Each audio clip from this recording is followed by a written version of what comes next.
All right, welcome to Daddy and the Boy. People love that. They do. I'm putting up our little promo clip now. What? You're going to use that one? You know, not everything has to get used. Some stuff ends up on the cutting room floor. No. If it just doesn't. Oh, are you kidding me? I thought it played great. Okay. Sometimes when you're in it, when you're so deep in it, you're a bad judge. Are you saying that you lose perspective? I lost perspective, I think, because to me it seemed banal and stupid. That's to me. Yeah, sure. But I was just like so in it, you know. I'm sure once I see it. Oh, you understand that this is definitely what we got to do for a promotion. Through a different lens. Oh, 100%. Yeah. That'll be good. Well, Let's hope.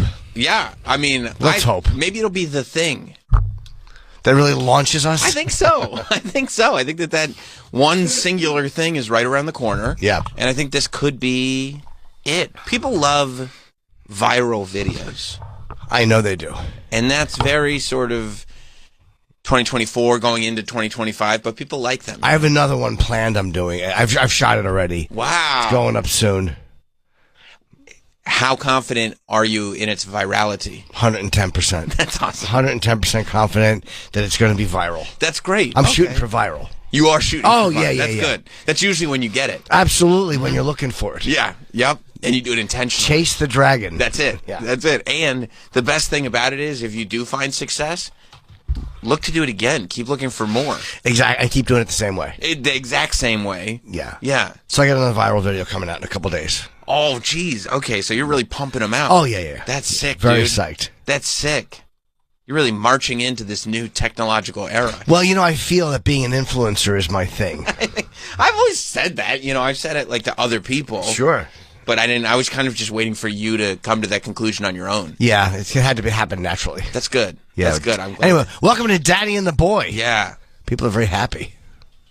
Just in general? Yeah. Yeah, they are. Well, it's the fall. Crisp weather. What's not to be happy about? I was in Montana. I have to tell you, Montana is a lovely place. I don't think I've ever been there. I don't think. But it seems amazing. It was Billings and Bozeman, and everyone there. First of all, the guys there are really like they're all like fucking hot farm. No, I wouldn't say hot. They're just fucking big, burly farm guy. Like the DNA in Montana, they're fucking men. Yeah, like they're all like just big, thick-wristed, fucking strong genetics. I worked at Laurier Palmentary, and we stopped to see on the way to Bozeman. There was this grizzly bear. That you could go and see a grizzly bear. So I'm like, yeah, I'll go see a grizzly bear. But alive or stuffed? It was alive. Oh, I thought it might be the cocaine bear. No, not the cocaine bear. Oh, okay. No, it was not a stuffed bear. Although it would have been funny if it was. Right. Just to throw things at it. It's just like a grizzly bear in a cage? It's like what do they call it? They don't call it a cage. They call it an enclosure. An enclosure. And apparently they have 3 that rotate, but they don't get along, so they cannot be in the same area at the same time. I knew a couple bears like that. Yeah. Yeah. They just didn't get along. No. But it was nice. It was nice to go and see a grizzly bear. Yeah, but they didn't do much. Just kind of sat there and ate berries and ignored everybody. Yeah, was it big? I think so, yeah. I'm going to guess 900 pounds. Yo! I'm assuming. I mean, I honestly don't know. It might have been 250. Hey. Yeah. Yeah, it was cool. big. It was nice. But docile. Very docile. Are there a lot of bears in Montana? I don't know. I'm assuming there are. Yeah, they hunt up there. They're all hunters. Everyone there has got camouflage gear and camouflage sneakers. Camouflage sneakers? Yeah, a guy get off the plane, and cause I guess they hunt in their sneakers. Their fucking sneakers were camouflaged. Sick. Which is scary on a plane to see a guy dressed like that. Camo sneakers. Because those guys are usually active shooters. That's true. But it's like, your camouflage gear will have no effect on this airplane. No, not at all. No. Unless you're dressed like a cunty flight attendant. Yeah, that's cool. Yeah, it's one of those places where I would like to have had more time there. Was it like a zoo or like a roadside attraction? A roadside attraction. Oh. But it was like, it had been there for a while. It wasn't like a portable one. I mean, it was one of those things where you see, Lori looked it up and I was like, oh, let's do that. Come see the famous bear. Kind of, yeah. It was a grizzly experience. Ooh. And not much of an experience. Well, you add that word experience on it, the grizzly experience. Yeah. Was there a gift shop? There was. You get a little keychain? No, I bought Nikki a small bear. Montana Grizzly Encounter. Sorry, Encounter. That's even better. Yeah. A privately owned grizzly bear rescue and education sanctuary. Bella was the one we saw. I think the gorilla's name, the grizzly's name was Bella. Oh. And they got goats too? Yeah, we did see some goats. They feed the goats to the grizzlies? I was hoping they would do that. That'd be sick. Or they just make them chase them. Yeah. You can adopt Bella? Can I bring her home? I don't know if you can adopt her. That means we'd like to take some of your money and you still don't get to pet her. Oh, like the Sally Struthers adoptions. Like, we'll send you a little brochure about Bella. Yeah, we'll tell you what's going on with her. Yeah. She was very cute, though, and seemed very, very mellow, but... Bears are cute. Seemed bored. She seemed bored. I mean, I would imagine she gets to use... Genetically, she's designed to just be outside exploring the forests and killing tourists. They say that these are rescues, though. Like, they're not... I guess they don't capture them. I should have went to Yellowstone. If I had more time, I would like to have gone to Yellowstone. We weren't that far. I kind of want to go back there and vacation for, like, not long, for 2 or 3 days and just see some of the things I didn't get to see. Yeah, just spend time in nature. Yeah, it'd be nice. Did the air feel good? Amazing. Yeah. Not a cloud in the sky. Yeah. Just clean, crisp air. Mm-hmm. Food was amazing. It was. Everywhere we ate in Montana was fucking good. What kind of food? Regular food, but it just tasted American fresh. fare? The salmon, I probably had the best salmon I've ever had in my life in Montana. It's because of all these grizzlies. I'm They love guessing salmon. they're probably in the lakes and stuff up there. That's probably why there's so many grizzlies, because they're like, we got such good fish here. I'm assuming that's why the salmon were so good. Probably just, from those little local lakes. Get it locally. And I could just be a naive asshole who thinks that, and they just ship them in. They might have microwaved it. You just were feeling it so much. You know what I mean? I was just so much in the vibe. Yeah. I feel like this is a good piece of Montana salmon. Yeah, it's not. It's from A&P. But it was still very nice stay. A lot of these places I've gone recently, like Kentucky, I had never been to. Kentucky's great. Beautiful. Montana, really, really beautiful. So I'm kind of glad I'm seeing these places that I never had any really desire to see. Yeah. Well, spending a lot of time in New York City will make you forget what it's like to actually be outside. Yeah, and it also does help you appreciate it when you know that you're coming back to New York. So I can just spend a couple of days somewhere and go, fuck, I wish I had more time here. Yeah. I'd like to go back to Yellowstone for 2 or 3 days. That's it. And then say, I did it. Yeah, just to do it. Just to do it once. I don't need to spend 2 weeks in Montana.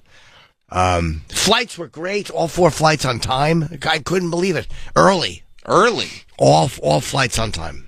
Yeah, you had more time with the grizzly then. I had a nice time. Yeah. Very nice trip. Oh. Yeah. You didn't get to pet the grizzly, did you? Nowhere near it. No, unfortunately. Does it have like a big enclosure? Not particularly, no. Oh, that sucks. Yeah. Yeah, not a particularly big... It's probably like that shit they do in the Planet of the Apes when they have like the big playground that all the apes get to play on, but that's just when you drop your ape off. And then you realize that after the person that you're rescuing the ape from goes home, they all live in these terrible cages. And then you have to wait for one ape to start a revolution.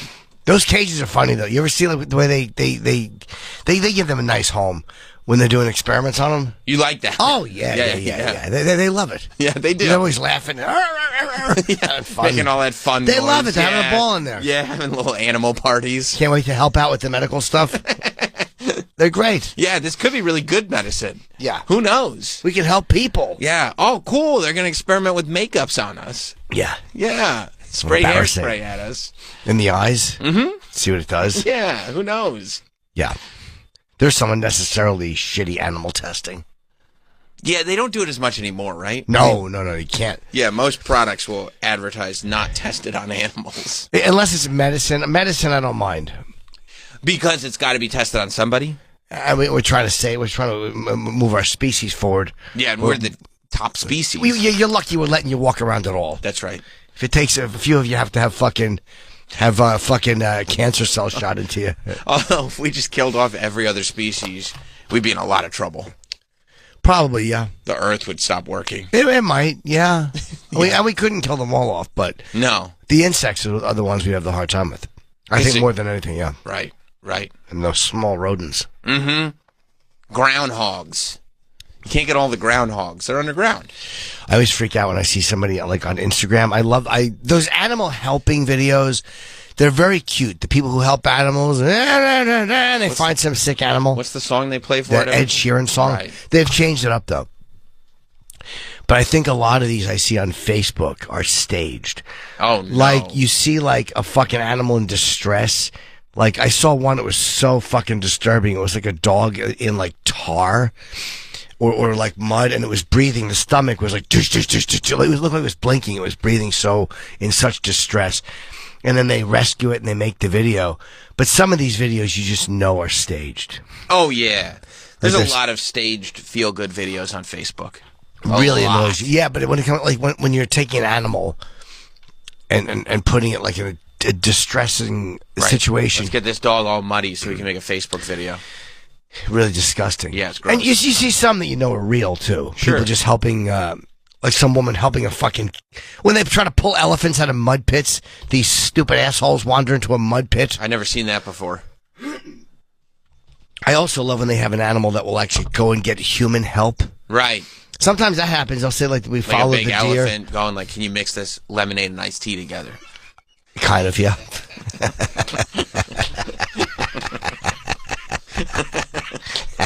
Like that, like, you know, only a human could do that. Sure, because of the dexterity that it would take. Yeah. You don't want to get all over your trunk before you drink it. Sure. You gotta have people do stuff. You do. You have to have humans. Animals are so smart. Yeah. They just get somebody else to do it for them. I've never seen an elephant get stuck in a mud pit, though. Yeah, the baby elephant and the mother's just standing outside, kind of like making elephant noises. Like, help, my baby's stuck in this mud pit. Yeah. But when a cow, like once in a while, a cow will alert someone like that their calf is like in a ditch. Or like stuck in barbed wire. Yeah. That happens, right? I saw one with a deer, but I don't know if that was real or staged. Because they showed a clip of the little baby deer coming, like you didn't let me finish. What are you watching? You didn't let me finish. Ew, now you want to finish? Oh. I was going to say on his face, and yes, I did. But the deer afterwards came over, just kind of laid like submissively in front of the guy who rescued it. But then I was watching another deer saving clip, and I saw that same moment. I'm like, some shit's going on here. It's probably the same person making these up. Yeah, just this is what they do. You'll find these mangy fucking dogs, or once in a while you'll find someone that like rescues an animal, and you can tell it's legit. Like one woman found a bee whose wing didn't work. It was a bumblebee, and it just lived with her and hung out with her. That's so stupid. That was adorable. Just kill the bee. No, it wasn't stinging anybody. Well, yeah, I mean, she would take it outside, and no, she put flowers in this place. She rescued it because somebody would have eaten it. Yeah. Why would you want to rescue a bee? A bumblebee I would rescue. I wouldn't rescue a hornet because bumblebees seem, I guess, they got hair on them or fur. And the bee loved her. He was just crawling on her and just sitting in her hair. That is such an astronomically large red flag when you meet somebody that goes like, I rescued this bumblebee. That's a codependent psychopath. Or a very nice person. I'm going to say that that's a very nice person. All right. Well, you enjoy your time with the codependent, psychotic human being. I will. I'm sure she'd be a lovely woman. Oh, you're afraid of heights? Yeah. I saw a movie over the weekend. No, this was called Fall. And I had seen the trailer to it, and it looked like if you don't like heights, this is a movie that you should probably like avoid. I'm like, that's what made me want to see it. Oh, I think I'm aware of this. Where these two women, they're girls, and they're like mountain climbers, and like at the opening of the movie, her husband dies climbing a mountain. Mm-hmm. So then she has a fear of it, and she can conquer it. Well, then her friend tries to get her to climb this old. Oh, that guy. That's the husband. Yeah. See ya. But that's the opening scene. Sure. But then they decide to climb an old 2,000-foot radio tower. Oh, and Jeffrey Dean Morgan is walking around with his baseball bat. What's Hot Dog doing in this movie? Going like, "Hi, I'm Negan," with a young James Brown wig on. Yeah, that was very bad. Okay, so she's like, she meets Negan. Yeah, I didn't care, and it's very funny you say that. He is in this. Good call. I just saw him. Oh, you did? Yeah, why? Oh, okay. Yeah. I didn't realize you seen him. I recognized Jeffrey Dean Morgan, but who the fuck is that? It was driving me crazy. Oh yeah, Negan. And then I realized at the end, like, oh, it was him. they did a pretty good job of building a movie around this very basic idea of climbing this radio. You know how like they have to have everything that could possibly every angle of it that you have to address just to keep it interesting. Oh, because it's only like one thing happening. It's one thing. You're stuck. It's like but it was pretty well fucking shot, and it was so oh my god bothersome to me. Can you turn the volume on this part? The trailer's what kind of got me. There's a loose screw. Yeah. That's like this show, a screw loose. You're doing great. Yeah, it's you gotta come up here.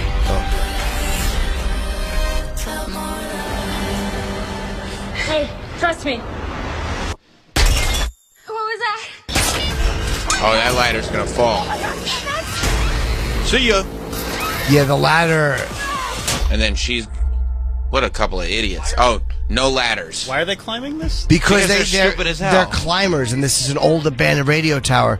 So the ladder breaks, and they get stuck. And there's no signal. At 2,000 feet on top of a radio tower. What a couple of dickheads. Yeah. But it's an interesting... What they do with this, considering, like, you got to do a whole fucking film with just two people on top. They did a pretty good job with it.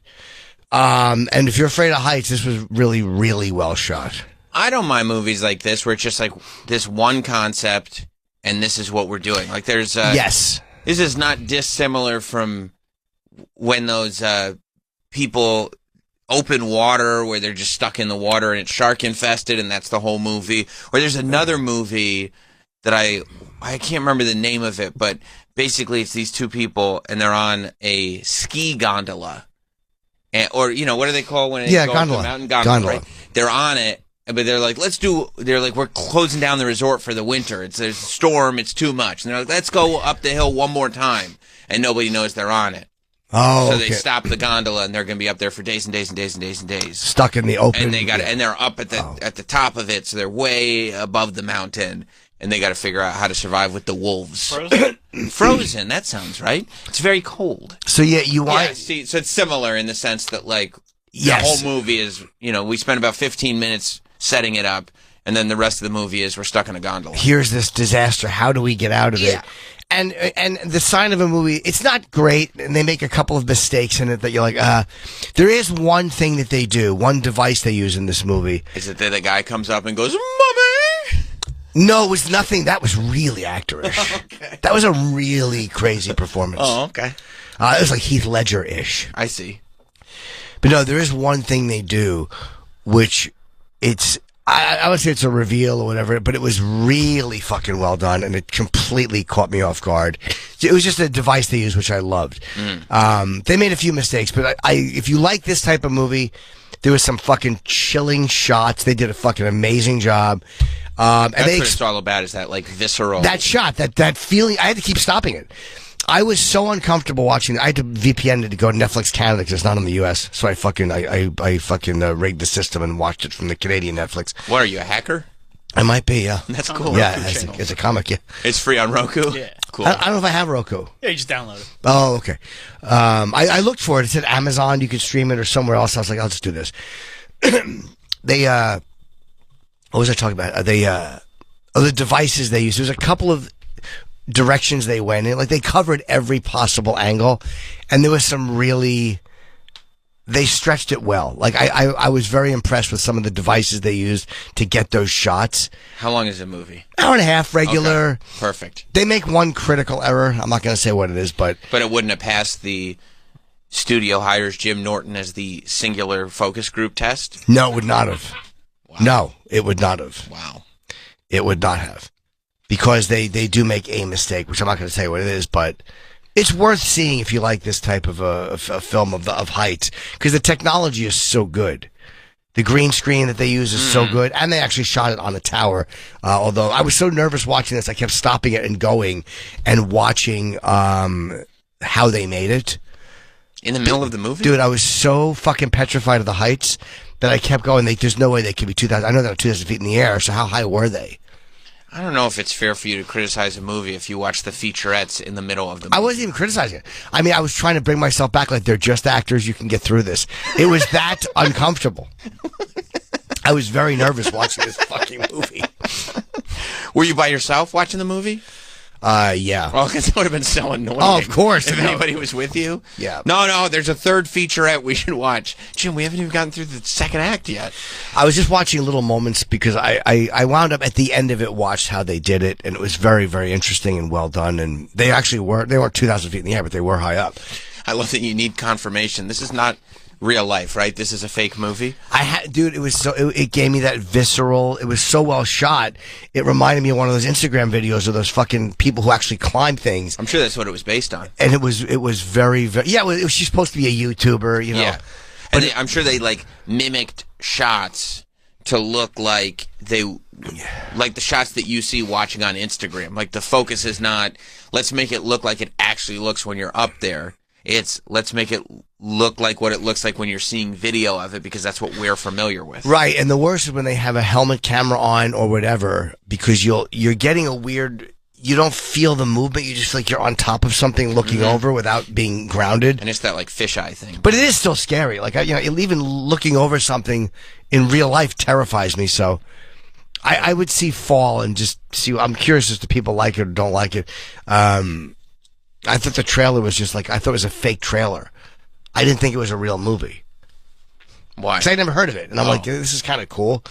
But I thought it was one of those projects people do. Like, they just make a trailer or whatever. But it's just like a low-budget independent movie. I guess so. But, I mean, again, it was so well shot. They do this is because it's very cheap to have, just a single location. Well, they did this after, I think she said it was after COVID, when they had all been cooped up. But you could see, like, behind the scenes, like, the people were still wearing masks and shit. Right. I went and saw that Russell Crowe movie. The Gladiator? Driver. No, not that one. That was, I jerked off to that. Oh. It reminded me of myself.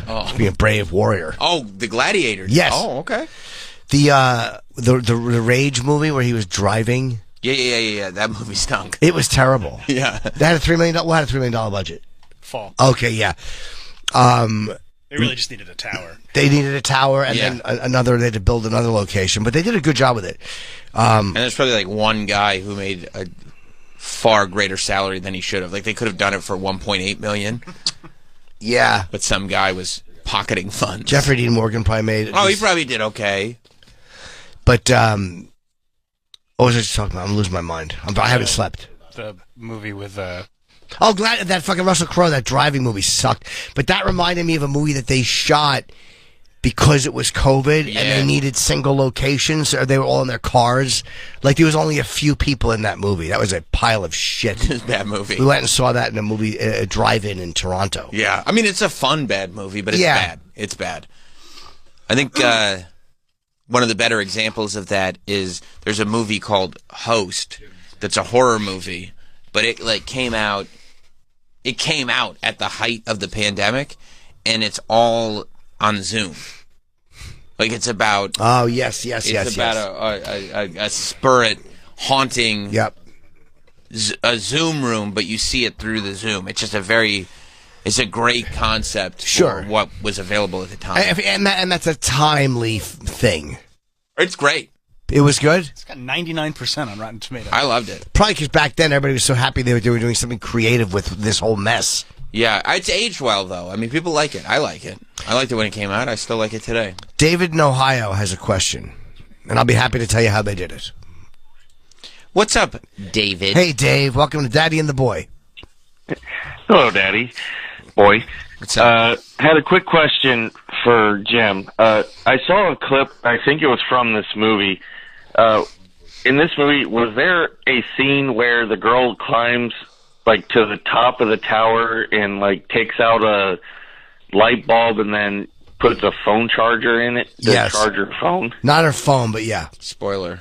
I thought it was unusual because even though like in Dirty Jobs and stuff, they've shown them like change those light bulbs and stuff, I found it really neat that those light bulbs at the top of those antennas are the same kind of light bulb you put in your desk lamp. Yeah, I don't know if that was accurate, and there was one thing you could see her on it. There was no, those things have like little climbing handles on them in real life. You don't climb that thing the way you fucking go up a fire pole. You climb those things with rungs. With prong, like the little metal things sticky out so you can climb them. And the light bulb, the fact that the light bulb, one little weird flaw, the fact that the light bulb was actually working in this, they have to have it for aircraft, means that the ladder couldn't have been that fucking rickety because somebody has to go up and change that light bulb. Light bulbs last for a long time, maybe. Maybe it's one of those natural light bulbs. Or a hue light. I'd like to know how long they last. LED. How often do those guys have to go up and change those bulbs? Yeah, I'm curious. Maybe it's a hue one. And they're just doing it from the phone. Might be. It was just the fact that it was such a tiny little light bulb. I was like, hey, that seems kind of odd. I don't know. It might be what they use. I mean, it's probably bigger than that. Probably bigger than a fucking. That'd be so annoying to be watching this movie and have somebody going like, there's no way the light bulb would be that small. Yeah, well, it's only going to light that little red thing, but yeah. Well, for the airplane, I don't know. I guess I'm just being over picky, but it was just like that. That's a small-ass light bulb. Yeah. Doesn't seem like it would be bright enough to ward off an airplane. It's the night sky, though. It's the dark night sky. And then there's one shining tiny... Just a red light. Tiny light bulb. Very true, Sam. Good point. How many fucking planes hit things before they figured out, let's put a red light on this? Yeah, they just kept running into poles. They just kept hitting fucking radio. Could we put like a light bulb on the top of it? That'd be enough. Rick in Canada? Hey, Jim, what's 143? It means I love you. Ah, good man. Have a good one, guys. All right, love fella. you. Bye. I mean, is that referenced in the film? Yes. Okay. Sam, you wouldn't get it. Well, I mean, I know 140. That's not from the movie. That's just a thing. Everything they do, like there's one thing is like, you know that they're leaving in the beginning. You know that they're leaving breadcrumbs to things they're going to do later. Like the loaded gun theory. Every little thing they do, science. is somehow going to be used later in the film. Like they're just setting something up. Nothing is by accident. Yeah, you kind of felt like, okay, this means something, that means something. Right. I guess that's just the sign of having watched so many movies and seeing that that's what they all do. They just set something up in the beginning and they use, this is how we did that light bulb thing. Right. I showed you that earlier in the film. Right. Yeah, that makes sense. I don't know what this means. Branson? Branson in Arizona. What's up, Branson? Hey there. I had a question for Jim and Sam, too, as well. Yeah. Okay. Hey, I was wondering if either of you guys saw the Godfather Coda, that recut of the third movie? No, I didn't even hear about that. Oh, yeah. That was a big thing when it came out. A couple years ago. Yeah, they played the trilogy in the theater like a year or two ago, and I saw it, and I hadn't seen the third movie before that, and I thought it was really good. I guess I didn't. I think a lot of people didn't watch Coda because they were so turned off by the third Godfather anyway. Like, they're like, it's not like it was just a little bit off. Yeah. It was terrible. Sofia Coppola was miscast. Everyone knew Robert Duvall didn't like it and didn't want to do it, so he wasn't in it. So the fact that Duvall wasn't in it really hurt. James Caan couldn't have been in it because he got killed and Brando was dead. But the fact that they did not use, Duvall didn't do it, it was like, it just felt like it was a loose connection to the franchise. Yeah, I'm not sure how much Sophia was in the original, but it seems like they cut out most of her. But it was still pretty compelling. I mean, like I said, I hadn't seen it before, and I don't know if I should spoil it, but the whole impact at the end of it was just still I teared up a little bit. It was very powerful. I'll give it a shot because I love the Godfathers, but I mean, I would like to enjoy the third one a little more. Good reviews. Okay. Yeah. They recut Caligula, and that's now being shown at... you told me it was being shown at the Alamo Draft House. I'm sure eventually be able to buy it. Just the titty parts? That's what it's called. I actually like that. Caligula, just the titty parts. Just the titty parts. Oh, I'll go see that. The difference, though, is somebody else recut Caligula. Francis Ford Coppola did Godfather Coda. He did his own, yeah. I thought the original Caligula was great. I mean, they hated it because of all the sex, but I'm dying to see this new version. They said, again, not one shot from the original, which I think is a mistake. Because there were some great shots in the original. So we'll see. I hope this doesn't suck. I don't know. It's been out though, right? Or did Yeah, but it's not. Yeah, it was playing at Alamo as part of their Fantastic Fest lineup. I see. So it was like only at Alamo for like a couple screenings. What a get. Right now. You'll be able to buy it. I mean, they have to make money. Stream, bro. Yeah, whatever. I'll do that. Mike in Scranton. Sup, gentlemen? Hi. Sup. Sam? Sup. How we doing? Hello. Great. So, you guys are talking, I don't know if you're still talking about it, but you guys are talking about fall and Yes. light bulb, schmite bulb bullshit. I mean, let's get down to it and let's talk about the titties on that Nice. broad that wanted that girl up at the top of the tower. Nice. They were both very attractive. Yes. Nice. Yeah, a couple heavies. I can't believe she stood up there, but anyway, that was a good movie. That's all I wanted to share. Yeah, she did. She was chesty. Thank you, Mike. She did have big, heavy tits. Well, Good- you're good burying call, the Mike. lead, Jim. Can we see? I mean, is there nudity in the film, or is No, he just no. commenting on? He's just commenting on her big, heavy tits. Be great if the directors figured out a way to get nudity on top of the radio tower. Like, let's take off our shirts and see if that works. Is it her? Yeah, she had bigger tits. They were both very beautiful, but Shout out to them. What Yeah. a weird thing to call a radio show about. well, big tits. It's a Hey, great thing to call the show You about. guys haven't mentioned something. Hey, how great were the tits on that one at the top of the tower? Excellent point. What, you guys gaslighting me? Why aren't you talking about the main thing? Yeah, they were great tits. They're very attractive. I was playing at the IFC Center every afternoon. When? Caligula. Oh, is it? Where's that? I believe that's. Is that in the 60s? On Broadway? I would like to see that. Every day at 3:45. What's the address? The address is it's downtown. Yeah, it's by Washington Square. Oh, okay. Oh, yeah, I think I know I where think that it's is. like right by the cellar, right? Isn't it? That Yes, theater on that's- 6th Avenue. Yeah. They had that theater was at the end of 6 Degrees of Separation. By the way, can I just say the fact that you just said, I've been dying to see this movie, and it's literally playing every day at the theater across the street from where you work every day. It's like, Well, I you didn't really know. haven't been trying that Yeah, hard. 6th and 3rd. Yeah. I'm dying to see it in the fact, like, I know it'll be on something soon. I can watch at home. My new TV. 77 inches. I got a movie screen in the house. That's right. By the way, I was not happy with the picture. Watching cable, though. I'm going to get out of cable. I've explored YouTube TV. But cable, I was watching the Liberty Cowboy game, and it wasn't that impressive, the picture. And I'm like, this has to be the cable side of it. I don't think it's the TV side. I would imagine it's the cable side. Yeah, Yeah. they're not broadcasting in 4K. They're not. No. It didn't look amazing. I'm like, no. Yeah, you'd have. Yeah, they don't broadcast. I mean, some do. You could buy like the 4K YouTube TV thing, and there's some like a couple. It's like when HD first started. Like you'd get an HD TV, but there'd be almost nothing to watch on it in full HD because nothing was in HD. Doesn't the NFL package broadcast in 4K? I don't know. I don't know if Sunday Ticket broadcasts in 4K because YouTube TV offers a 4K. No, they can't broadcast in 4K because I think only like Fox Sports is broadcasting in 4K, and that's only for some games. And then I think they did the Super Bowl in 4K. Okay, so it's not all. It's a limited amount of. Oh, of okay, I didn't programming realize that's that. actually being filmed and broadcast in 4K, but it's still compressed cable. Like Yeah.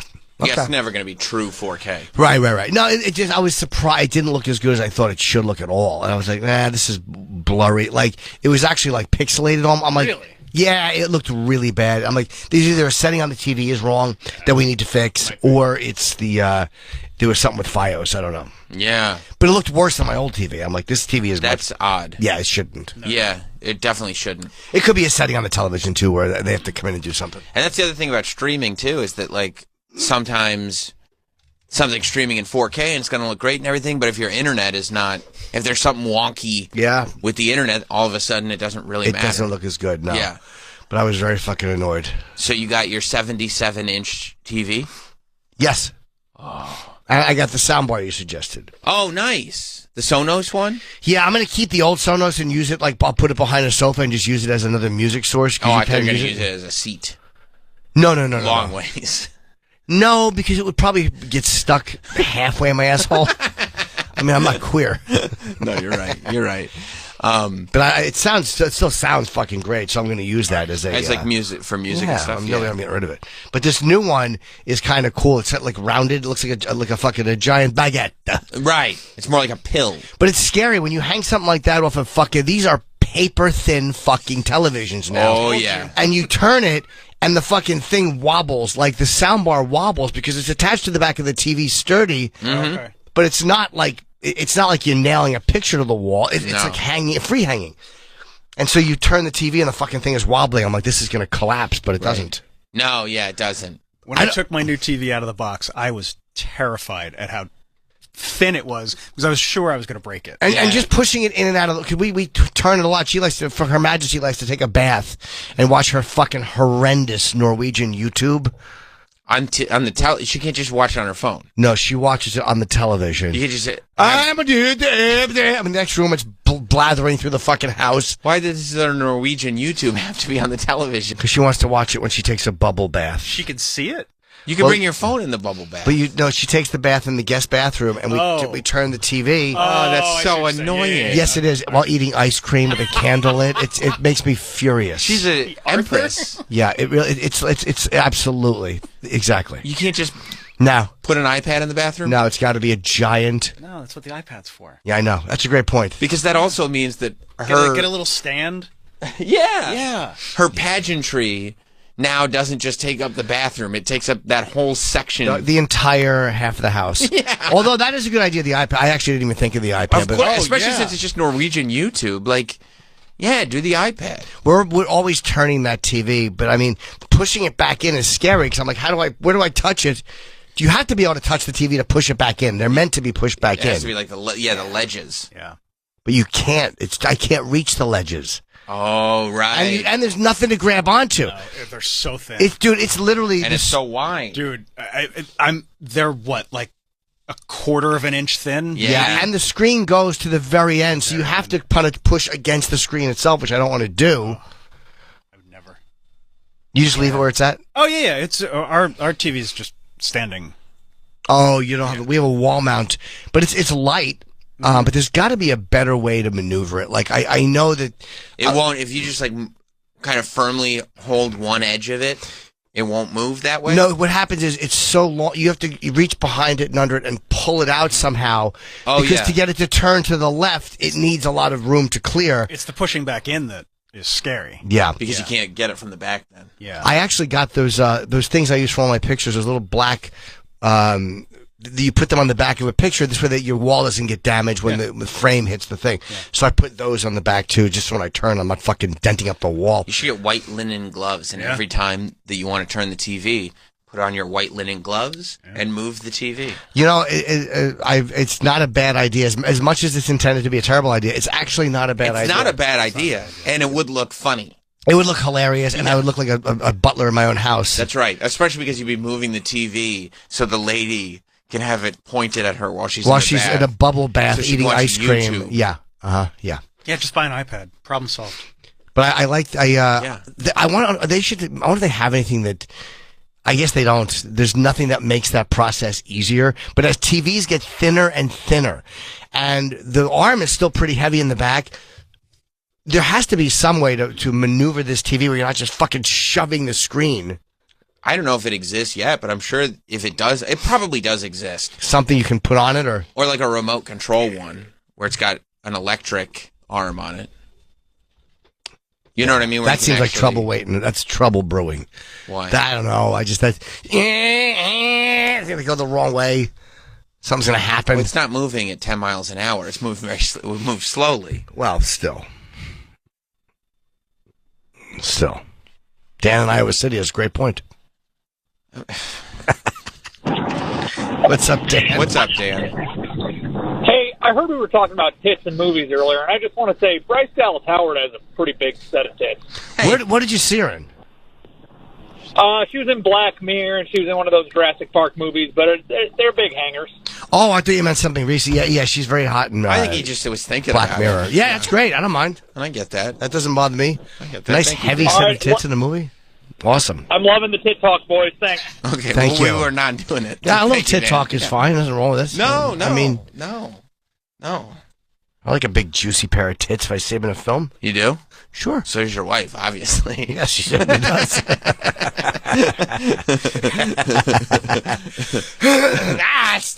Okay. All right. But you do. I mean, you do like having the big giant TV? Yes and no. I have to really fall in love with it. I like it, but again, it's a pain in the ass to move. And I am going to try YouTube TV. I was looking at it while I was on the road, and I had a few more questions, which I'll ask off the air before I ordered it. Why are you worried we'll spiral into the same? Yeah, that's why I don't want to do it. But I did a couple of questions I did have about, like, do you have to jump out of it to watch your other apps and stuff like that? You do. Like, you can't watch Max on YouTube TV. You can add Max to YouTube TV as like a channel, but if you want to watch something that's just like streaming on Max whenever, no. Okay. But it can be a regular channel like HBO. Oh, I see. But to have Max is a separate thing. Yeah. I don't have those on my computer. Like, I don't know how to fucking... I'm really bad with this stuff. I forget my passwords. What on your computer? What's that? You don't have what on your computer? The Max app.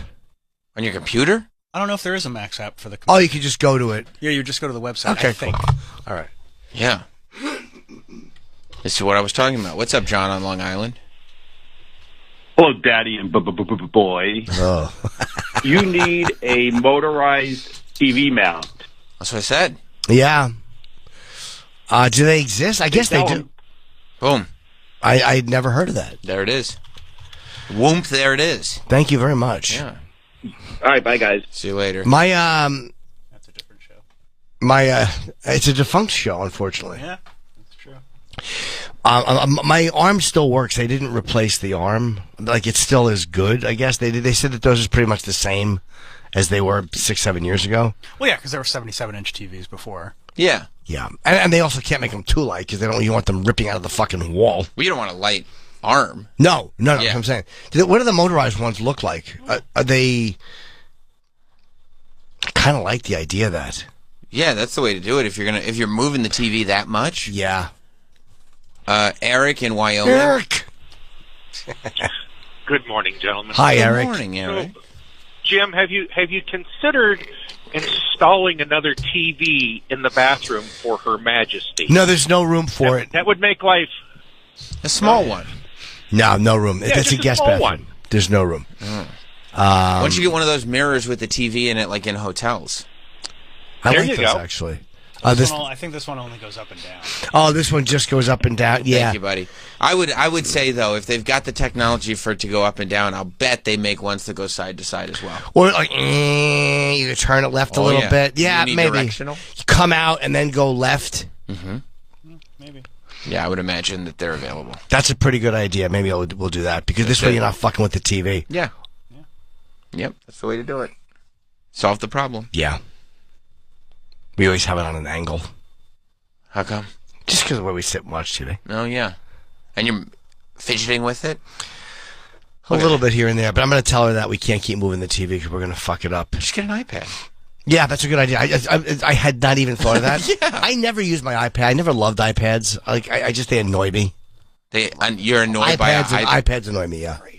They do. No, I know. In what respect? The fucking volume stunk. I tried watching a movie on an iPad. I felt like somebody was whispering to me, and I have very good hearing. Right. So it really annoyed me. When was that? A long time ago on a plane, but it didn't matter. It still should have fucking worked. Okay. Douchey, shitty Apple volume. Right. No, I watch movies on iPads on planes, like, on the reg. You might have those. Do you have those noise-canceling headphones? I have noise-canceling headphones. Yeah, I used to have to. So then the problem's not with Apple. I forgot my... They're actually Apple noise-canceling headphones. I forgot my headphones, so I was in the... Wait, are you trying to watch movies on an iPad with no headphones? Two different thoughts. These are two different thoughts. We've moved on from that, and I'm now into... I'm now into my folly. Keep up. I was about to say, this is that's very non-social. Yeah, no. Yes. And I just forgot them, so I was fucking on a flight without headphones, which sucks. And that, by the way, that means you gotta what do they call it? Raw dog. I didn't raw dog. No, I did that when I got to the hotel. Nice. But the flight attendant, because I was sitting in the front of the plane as I should have been. Wow. This fucking cow was babbling. Oh. By the way, if you're a flight attendant and it's a 6 a.m. flight, shut the fuck up. Oh. Stop talking loudly. Oh. It's so fucking rude. People are trying to sleep, and I'm not kidding. I could hear her as clearly as you can hear me right now, just talking about her boring day, and the other guy you could tell was trying to talk kind of quietly. And she wasn't yelling, but I could hear. And then we're going to take that day, but And I wanted to grab her and go, "Are you fucking stupid? It's 6 in the morning. The lights are out on the plane. Everyone's trying to sleep. Keep it down." This fucking blathering ox wouldn't shut up. And no headphones. And no fucking headphones. So you got to listen to the ox moo. I went into the fucking Denver airport. Oh, you know what happens there. They fuck you good. Illuminati. They fuck you good in every airport when you're trying to buy. It was so bad, and I don't mind. Especially, I mean, the tunnels under there. Yes, it's so egregious in the Denver airport. I couldn't do it. I said, "I'll wait." What is that? The satanic unicorn. Yes. Yep. I'm still interested in Denver airport stinks. Lucifer. Yes, I know the devil. Yes. I got it. I know. No, I've heard it. They wanted for regular, like $89 AirPods, they wanted $199, and for the fucking AirPod Pros, they wanted, instead of, I think it's like $199, they wanted $350. It was so, like, I don't mind spending more. That's egregious. But I was like, go fuck yourself. I'm like, I'll just sit there and hope the next fat pig babbles for 2 hours. Wow. I couldn't do it. You couldn't get the... I went to Target on the way to the hotel and got it for fucking regular, but like... and they were the same. 100% the same. One of those big kiosk things. And I know that they pay a like higher the vending rent. Machines? Mm-hmm. Yeah. No, but this was with a person there. What you didn't order it from, there was actually a person. It was like a live person operated kiosk. And I know they're going to charge you more. I don't mind that. They're paying rent and it's a fucking airport. They're going to fuck you because you're there. Like $30 more. $30, $40 more. Yeah. They're really trying to take advantage. $350. I was like, I wanted to go, like, aren't you embarrassed? Like $350? Get that money. Holy shit. So I very rarely will walk away, but I was like, fuck you. I was just disgusted. And for that reason, I'm out. Yeah, exactly. I was very happy to go to Target on the way to the hotel and get them for a regular price. But forgetting your AirPods. You should have walked right by that kiosk and said, guess what I got at Target, bitch? Well, I'd already left the state. Oh. Go back. Okay. No, my return was through Minneapolis. Right. Through Minnie, as my agent used to call it. No. Did you get a new agent? No, but I told her, if you ever call it Minnie again, I'm going to open my veins in front of you. I'm not going to kill you. I'm going to haunt you for the rest of your I'm just going to hurt myself. I'm going to Doug Bell. Wow. No, that's so that was the Denver airport that they were charging? Yeah, the old Staple International Airport. That's where Scatman fucking flew into it in The Shining. On Continental. You know why I'll bet they charge so much for the AirPods? Because I'll bet the Illuminati is charging crazy tax to be in there. Or they're just scumbags, I think. Did you see the mural? No, I didn't. No, I don't have any interest in that. Mural, right? Oh, yeah, there's great documentaries. You should check them out. No, I know, but I won't. I probably won't. I am aware of them, and we've talked about it before. Oh, have we? Yeah, I just don't. And I'm a person who likes redundancy. But I just have no interest in that shit. There's something about you being dismissive about the Denver airport that tickles me. Yeah, I understand. I do enjoy it. I know. I understand. I just have no interest in it whatsoever. And what are they doing? I don't care. You don't? Nah. No, it's just there's so much property devoted to it, and the airport is so small in comparison to the amount of property it's on. Yeah, right? And Denver didn't need a new airport. They just built one. They didn't need it at all. I don't know why they build these construction projects in general sometimes. I do. LaGuardia, I flew into the new LaGuardia. It actually does look great. It's a really... LaGuardia looks great. Newark, they're fixing up. I think after a while they do need a new airport. They just want... it's a giant project. Puts people to work. It's a giant... So they do that sometimes every 30 or 40 years. They'll just... JFK they're working on now. They're sprucing up JFK. Because once, let's say Camden Yards, once one of them does it, everyone else looks like a dick. You kind of have to fix up your airport. And Newark was garbage. LaGuardia is a pile of shit. It was for a long time. How about this? Add a fucking runway. I don't care what the inside of the airport looks like. Add a runway. I'd rather a Shake Shack. Where was I? Was it Montana? One of them had great bathrooms where you walk in and it's all individual stalls. And I was like very impressed with that. Like, it was either Denver or Montana. But anyway, I was very impressed with the bathrooms in one of these, where every single one had its own sink and shitter. It was like everything was a handicap, so it was great. I do love that. Add a runway, and if not, fix up the shitter a little bit. Where are you going to put a runway? They're out of real estate. They're probably out of real estate, Not Denver. Oh, there's plenty of real estate there. Yeah. They have enough runways. Weird, huh? Yeah, one more runway at LaGuardia would be very, very nice. Yeah. Sometimes they just add those big construction projects to put everybody to work to build a system of underground tunnels and cities to act as a bunker for the Illuminati. Yeah. Right? Sounds fascinating. love to fucking deep dive on that while my fucking balls smell like onions and I don't know it. I'm sitting at the computer for so long. Then again, I've deep dived on a lot of dumb shit, so I can't. I definitely get it. Kevin and Beacon, let's hear this. Oh, somebody tells me it's not going to be helpful. Yeah, this is not. I already covered it. What's up, Kevin? What do you got, Kevin? It's not interesting. This is just. I know, but it's from me. Customer service. Thank you. Well, I actually worked for the cable company for quite a number of years, and one of the issues with converter boxes is that they max out at 1080p and only 60 hertz. So your image quality suffers a lot, regardless of what your TV is capable of. Thank you very much. It's a hertz issue. I appreciate that. Thank you very much, Kevin. That was a great call. It wasn't. And I appreciate people right now probably listening thinking it was 40 or 80 hertz, and he clarified and said it was 60. Thank you, buddy. George in Denver. What's up, George? One for me, one for you. What's up, George? So, a couple things on Denver International. If you follow them on social media, why would you? Who the fuck follows an airport on social media? The Orlando airport is a pretty good follow. None of them are good follows. Fire content. Yeah. The Orlando. Well, it's a great resort. None of them are good fucking follows. Orlando Airport is. Hey, I got mentioned by Newark Airport. Did you? I've gotten mentioned by the Orlando Airport before. It's a thrill. They do funny stuff. The Orlando Airport does? Oh, yeah. Well, it's a great airport. Yeah. What's up, George?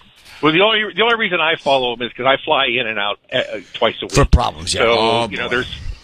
So but here's the thing: is they actually play into all the conspiracy stuff. Oh. And they really play up on it.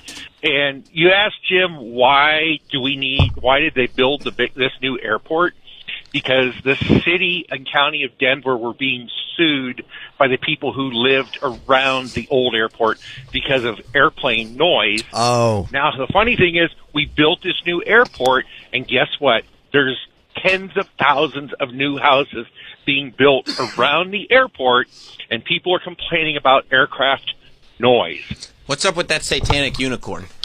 Well, a lot of places they won't have you take off after a certain hour, or like the earliest. Like I think in Toronto, there's one of them where you'll have a 6 a.m. flight, but then you sit on the runway until 6:30 because they're not allowed to take off until 6:30. It's a 24-hour airport. It's a 24-hour airport, and yes. People are complaining about it. And it's like the fucking airport was there before your house was built. I know they should know that. Yeah. What about the mural? Yeah, and they don't. What about the mural? Lucifer. What's up with Lucifer? Lucifer is cool. I love Lucifer. Every time I drive past it on the way to the airport, I give them a wave. I think it's cool. This is what they do, though. This is what they do. They go like, oh, let's all, the controversy is that they're building houses next to it, so we all forget there's Illuminati tunnels under it. You didn't forget, did you? Yeah, I want to know. I'm still trying to figure out how they built a 110-mile tunnel under 2 million people without them knowing about it. No, they built it first. I'm trying to figure that one out. On top of it. They built the airport on top of the tunnels. They built the whole underground city, and they fired everybody, and then they built the airport so nobody knew what was going on. See? But the thing is the tunnel runs from the airport to Cheyenne Mountain under 2 million people, and it goes through an earthquake fault zone. And they did this without anybody knowing about it, including the Geological Survey. How the fuck did that happen? And not a single conspiracy person can explain that. Because when you mention Geological Survey, no one who deep dives on these it plans on that. but then explain the mural. Mm-hmm. And Lucifer. And Lucifer. How about the talking gargoyles? Right, exactly. Okay, so we're on the same page. Which is the name of our show. Yeah. Like I said, the airport plays into all of this too. They you know why they play? You know why they alien days and whatnot. Hiding in plain sight. Exactly, Troy. Exactly. They're hiding in plain sight. That's why they're playing into it. Oh, it couldn't be real if we're making jokes about it. Oh, isn't that convenient? So when you like, does YouTube TV is the picture clearer? It depends on your internet connection. Okay. Look at that mural. I'm just not interested at all in the Denver airport. How do you not interested in the mural? What's going on with I'm sure it's nice, but I don't give a fuck. No. Like, there's some. I don't care. Weird hidden symbolism. Good. But like, why can't you just be like, hey, that's a little weird that they have a mural of a Nazi holding a gun killing a dove in an airport? Can't you go like, oh, that's a little weird? Well, we talked about it already, and I didn't care about it then. You didn't? You think that's weird? Who would think that was normal? I don't understand what that is. But that's in an airport where you fly out of. Well, all airports. That's what all airports are for. As opposed to one that you take a boat to. Do all airports have murals with Nazis killing a dove? I don't know if all airports have them. I don't know if that is. I can probably answer that for you. Is that a takeoff? Is that a takeoff on something else? I don't know what that means. Could be parody. Can you blow that up so I can see it a little bit bigger? You can turn around. Yeah. That's weird, man. Yeah, I don't think all airports have that. Some. Are you able to say that that's strange, Travis? I would like to know. I think it's quite strange. Sam, can you say that that's strange? Not only is it strange, I'd go as far as to say questionable. Jim, can you say that that's strange? It's a very odd moment in a photo, yes. Okay. What does it mean? Like, does it symbolize something? Is it meant to be a Nazi? Or is it meant, was this whole thing the state of the world? The Nazis killing peace. The dove represents peace. Right. It's not that big of a stretch. If it's not a statement that's pro-Nazi, if it's just showing things that have happened in the world, good and bad. And mother holding her dead babies? Those babies aren't dead. This baby right here looks dead. That baby's asleep. And I think in one of the other murals they have baby's babies in coffins. Okay, those babies are probably dead because babies don't sleep. Why would you put that in an airport? Is that another painting? Or is that a takeoff on another painting, or is that something else? I don't know. I have no idea. It doesn't matter. Why is it an airport? It is a strange. Well, if it's a work of art, if it's part of a larger art piece, I don't know why. To be honest with you, it is strange. But it is strange. Yeah. Yeah. What does it mean? To be fair, it's also strange in the Orlando airport. They got that weird guy sleeping in the glass cage. That's weird. Cool. That is cool, though. It's a good photo op, but it's you can get up close to him and be like, wow, that looks real. That's a commentary on contemporary culture. Now, where is this picture in the mural? We're always waiting. It's on the side of the mural. It's its own. Yeah, it's right there. Oh, it's its own picture? Yeah, they have multiple murals.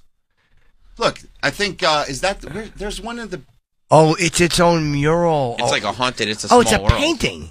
Yeah. It's a mural. Did you think it was a photograph? No, I thought it was just something that was hidden in a bigger painting. Oh, no, it's big. Oh, okay. Huge. That to me is honestly less weird. That it's big? Yes. That's because then it's not some weird little thing that's in a painting that you may catch or you might not catch. It's like, hey, look, this is the painting. This is what we're trying to say. It is weird that the secret societies leave clues behind. Yeah, they sure. Everyone does. The clues. Yeah. That was the Nick Mullen. Nick Mullen had a great bit about the government being smart enough to plan 9/11 and then also being smart enough to leave behind the clues. That's right. Yeah, that's also strange that they would do all this nefarious stuff, but leave just enough breadcrumbs that the fact finders could figure it out. So there's a lot of different pictures in the airport, like art pieces. Like babies in coffins. I don't understand what that choice was or who curated that art. It's a very strange choice. Especially in an airport. Is Colorado a liberal state? Maybe they're just celebrating dead babies.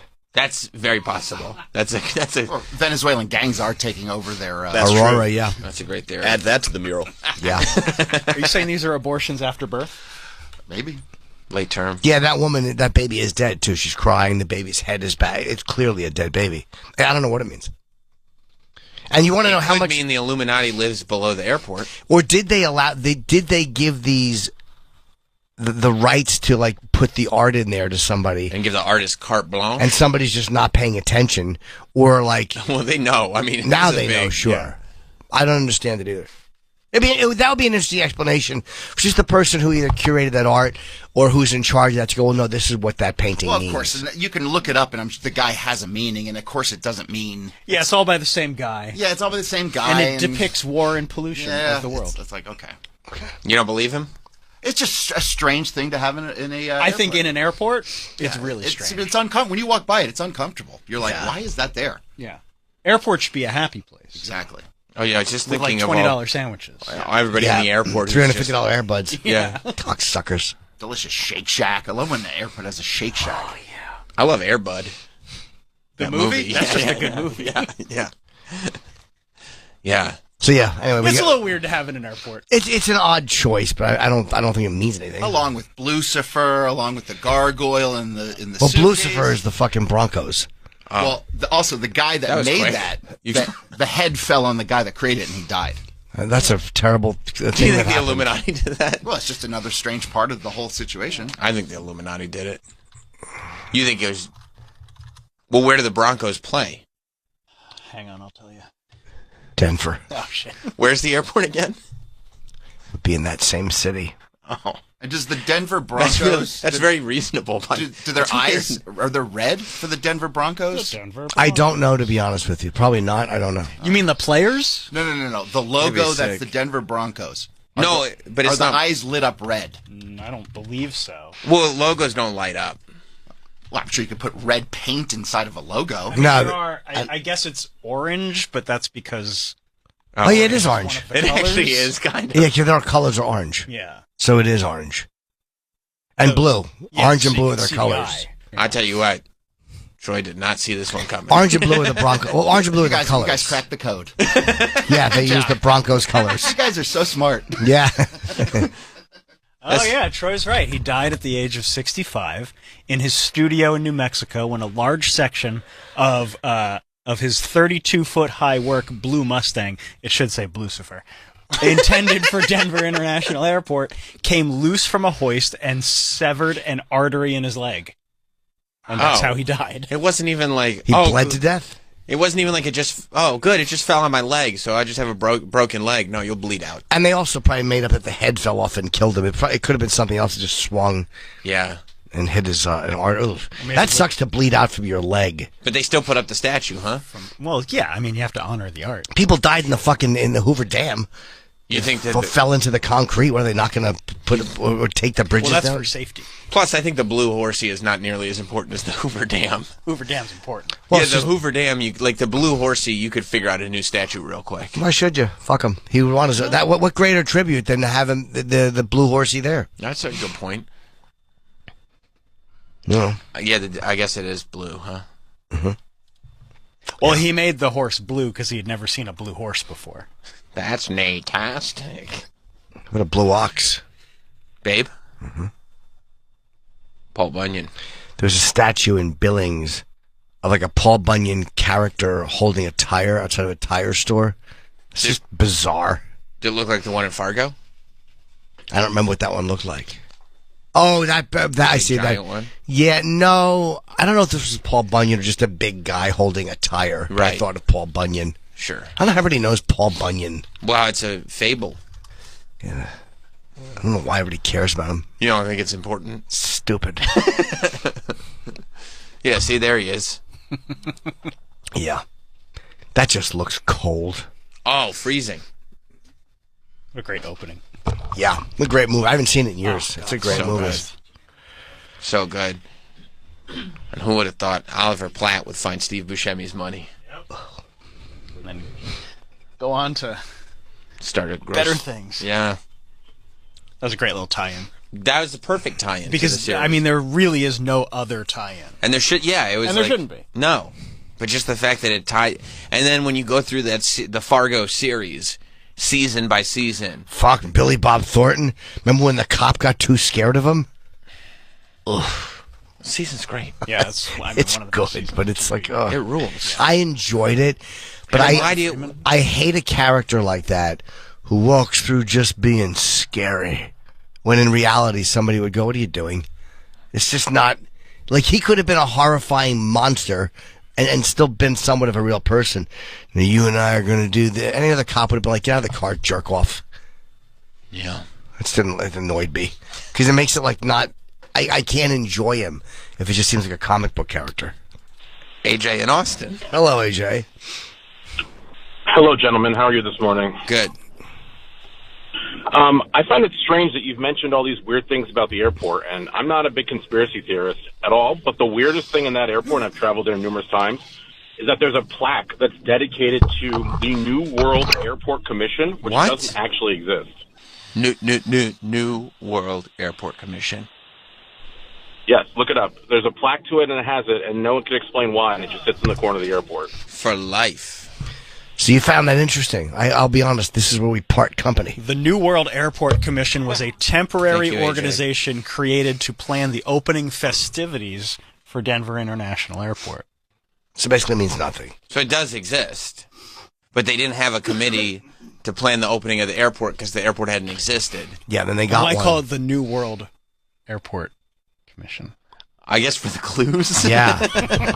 I guess mainly so that way people would know, hey, just so you know, we're doing conspiracy Here stuff. are more clues. Yes. Yeah. Just so you know. The we're commission not gonna... disbanded shortly after the airport opened. Because they were done with the conspiracy Yeah, stuff? there was no reason to have the commission once it was open. Probably realized it was a waste of money. Well, they'd already done it. It was open. Right. There's no other tasks for this commission to do. I get it would suck to live next to an airport, but if you move in after the airport's there, just shut up. You bought the fucking house. You chose it. Planes fly in and out. What do you expect? Unless the real estate company lied to you. How can it? There's an airport there. When you're going to look at the house, you don't see the planes overhead? I think it's a secret. They're not secret. Is this? Can you hear the planes? No, not one of them. When did they All put right. this airport here?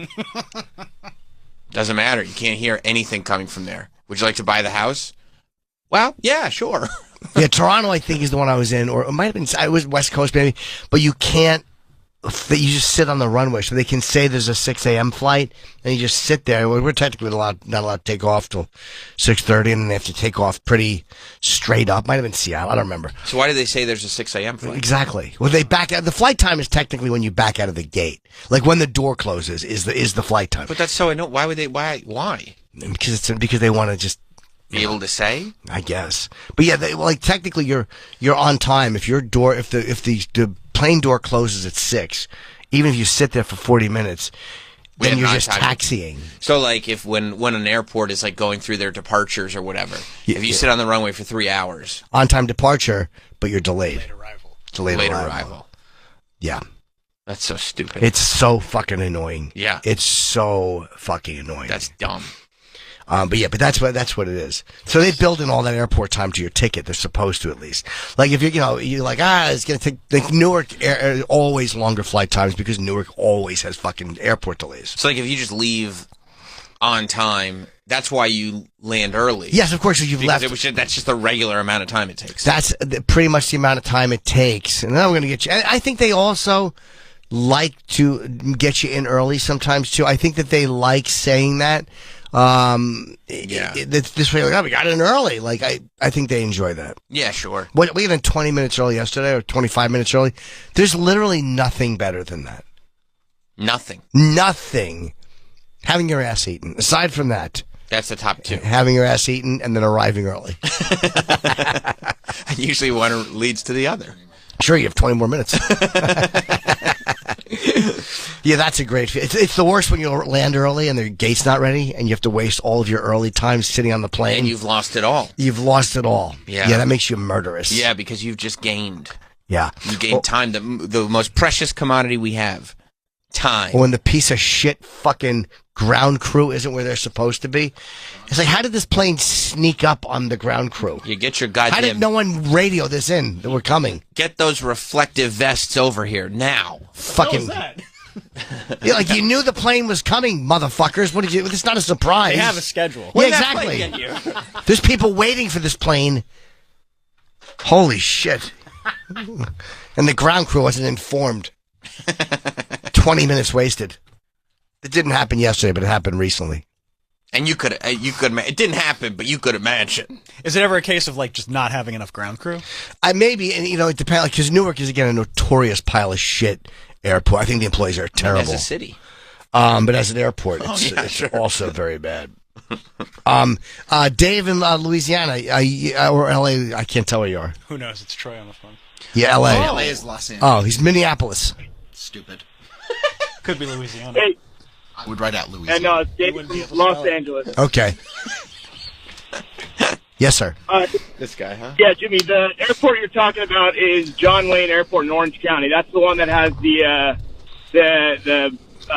they can't take off till 7 o'clock. So they back out like 20 minutes early, and then they just hold you on the runway, and then they take you off like super steep so that you don't bug the rich people down below in Newport Coast. That's not the one I'm thinking of because this was a 6:30 departure, but or 6 a.m. And I don't fly out of John Wayne. I think I've only flown out of there once in my life. But yeah, I'm sure a bunch of airports do it, where they back you out and then just take off the second you're allowed to. And yeah, it's actually take off real fast to not bother the people. Yeah, and they shut off the engine, or they pull the engines back like 20%, like right after takeoff, so that it doesn't. They got to fly quietly, basically. Wow. Yeah. Thank you, Dave. You wish they could make... I've heard that they can make engines even quieter if they wanted to. That's the rumor? But inside the plane would be too weird and quiet. But I've heard that they could actually make them a little quieter. Like it would make people uncomfortable? Yeah, like a bizarre hollow feeling. Yeah. Like maybe not make the engines quieter. Maybe they could insulate the plane better. So meaning so you hear... That could also be bullshit, because who wouldn't want a quieter? That could just be airplane rumors. I don't mind the airplane noise. Like it's very ASMR. Right. Not that I slept, of course I did. I was wide awake. You were? Wide awake. It's funny, I was thinking yesterday, like before, like I never get attractive women sitting next to me on flights. Right. Always a guy. And then on my second leg back to New York is this beautiful fucking girl. She was a black girl in white pants and a white top. Right. But white stretchy pants. Right. Oh, was she fucking delightful. You had no underpants? I didn't. No, I did not. Fine. Yeah. I'd get comfortable. Sticking out of his pocket. Yeah. Yeah. I didn't look at her. I wanted to, but she was so attractive that like everyone looks at her. Uh-huh. So I was like, I don't want to be a fucking creep. Let me not be that guy. Yeah. Yeah. But then she fell asleep with her head right by me. Did you look at her while she was sleeping? No, because I just saw the top of her head, which was great. Excuse me. I wanted to rub her shoulders and go, it's all right, bae. I was watching you while you slept. Yeah. You slept pretty good there, huh? I'm going to talk about you when we get home. She was very pretty. I'm sure. I can only imagine. I would love to have seen. Yeah, she had giant tits. Really? Yeah, I'm going to say they were D's. That's sick. Yeah, nice big breasts. That's so sick. Well, I wasn't sick. It was just nice tits. Well, I mean... Hell yeah. Yeah, dude. What, are you guys beyond talking about tits? No, I said it was sick. I know. I don't believe you. Why? You don't want to talk about tits. I'm not... Sam actually told me before the show he doesn't like tits anymore. Sam, what the hell? That was private. I'm sorry. Is it because it's Mary's birthday? Yeah, not on the Virgin Mary's birthday of all days. Sacrilegious. Is it today? I don't know. We don't know. I don't know. But that's what our president said. He's not our president, Travis. Yeah, I mean, he's president. President Obama, President Clinton. No, yeah, but you said our president. You wouldn't say our president. Yeah, former president. I'm sorry. I've spent a lot of time in Staten Island. Yeah, they do still say that in Staten Island. They keep the title. Is it Mary's birthday? He said happy birthday, Mary, and then he tweeted a picture of the Guadalupe. Yeah. Well, he doesn't mean his sister Mary. Hates her. Right. Happy birthday, Mary. But that is unfortunately, that is not the Virgin Mary that he tweeted a photo of. It's not? That's what they say. Who is that? I don't know. It's Mary... Mary Magdalene? It's Virgin de Guadalupe. Oh. Right. It's different. Mary, the Virgin. Yeah, well, it's her birthday. Yeah, good stuff. So that's probably why Sam doesn't want to talk good about stuff. That's right. Yeah. Why celebrate? I always know when it's the Virgin Mary's birthday. That's a thing. Happy birthday, Mary. I mean, what are you doing? She's not on Twitter. You don't think Virgin Mary? No. You don't think she sees everything? She sees all? When's this debate? Tomorrow night, right? Tomorrow night. Yeah. Okay. Oh, shit. Tomorrow night? Hell yeah. It's starting at like 9 o'clock, though. What? It's for the West Coast. Oh, you're right. It is for the West It's for the whole country. They have to get people home from work. Yeah. Yeah, because if it started at 8, 5 o'clock. 5 o'clock, people are just getting off. You want to give people a little time to get back in the house. Yeah, that's right. So the Super Bowl starts at 6:30. I mean, it sucks, but it's 3:30 if you're in LA. There's plenty of time to get a party going. Right. I'll watch it though. How long? Is it an yeah. hour or 2 hours? No, it's not 2 hours, but an hour. Usually, I think they're 90 minutes. Yeah, I think it's 90 minutes. Yeah, that's usually how long they go. Their strategies will be interesting Because again, I forget who it was that said she might have a public, like a phobia. That's why she brought Tim Waltz with her. Or is she just very, very smart? And has she been strategic up until this point? Meaning, in the sense of, I'm not going to give any policy conversations. I'm going to give him nothing until we debate. Like, I'm wondering if she's going to mention policy ideas that he did not have time to prepare for. Yeah, like, why give him more ammo? Like, literally, she had the nomination. She had it. Right. So why give away what your fucking policies are going to be when you've already got the nomination when you're going to be debating him? Like, no homework, maybe. Oh, if she runs on a no homework ticket? That'd be huge. And he wouldn't be ready for that. Although parents would be very ticked off. Yeah, but parents just don't understand. That's a good point, too. So I don't know. It'll be interesting to see what the strategies of each one, if he has one. You never know with him. He's got to have it. I mean, there's no way he doesn't have a strategy. But he tends to go off book and he gets baited. He didn't let. Oh, okay. No, it hasn't changed him. You think at the end it just said free play? Free play. Screen? You could free just play, see 5 minutes of free play. You could just see that he had not. It's like this thing you were kind of hoping would happen didn't happen. There was, I remember, an obvious endpoint, and then he just kept going. Yeah, I mean, and it was just. There's like 3 of them. He wrapped it up like 3 times. But he didn't feel it. You got to feel it. You don't need to walk off to a giant thing, especially if you're ending in this different tone. You don't need to do that. But yeah, that to me is where his instincts get a little bit, hurt him a little bit. So you hope he doesn't do that in the debate for his sake. Well, he probably saw how excited everybody was by like Hulk Hogan and Kid Rock. He wanted some of that excitement. He didn't want to be subdued. He hates being subdued. No, he does. He does. So we'll see what happens tomorrow night. Like, is she more strategic? Because again, as much as she comes off like a fucking she's a lawyer saying nothing idiot, she is an attorney. Yeah, she's not a dumb person. Like, there's no, she's not stupid. I think she communicates terrible. Her fake laugh is it's literally the most hateable thing I've ever seen in politics. And I think she panics in front of people a little bit, which is a bad thing for a lawyer, but on the world stage is a little different.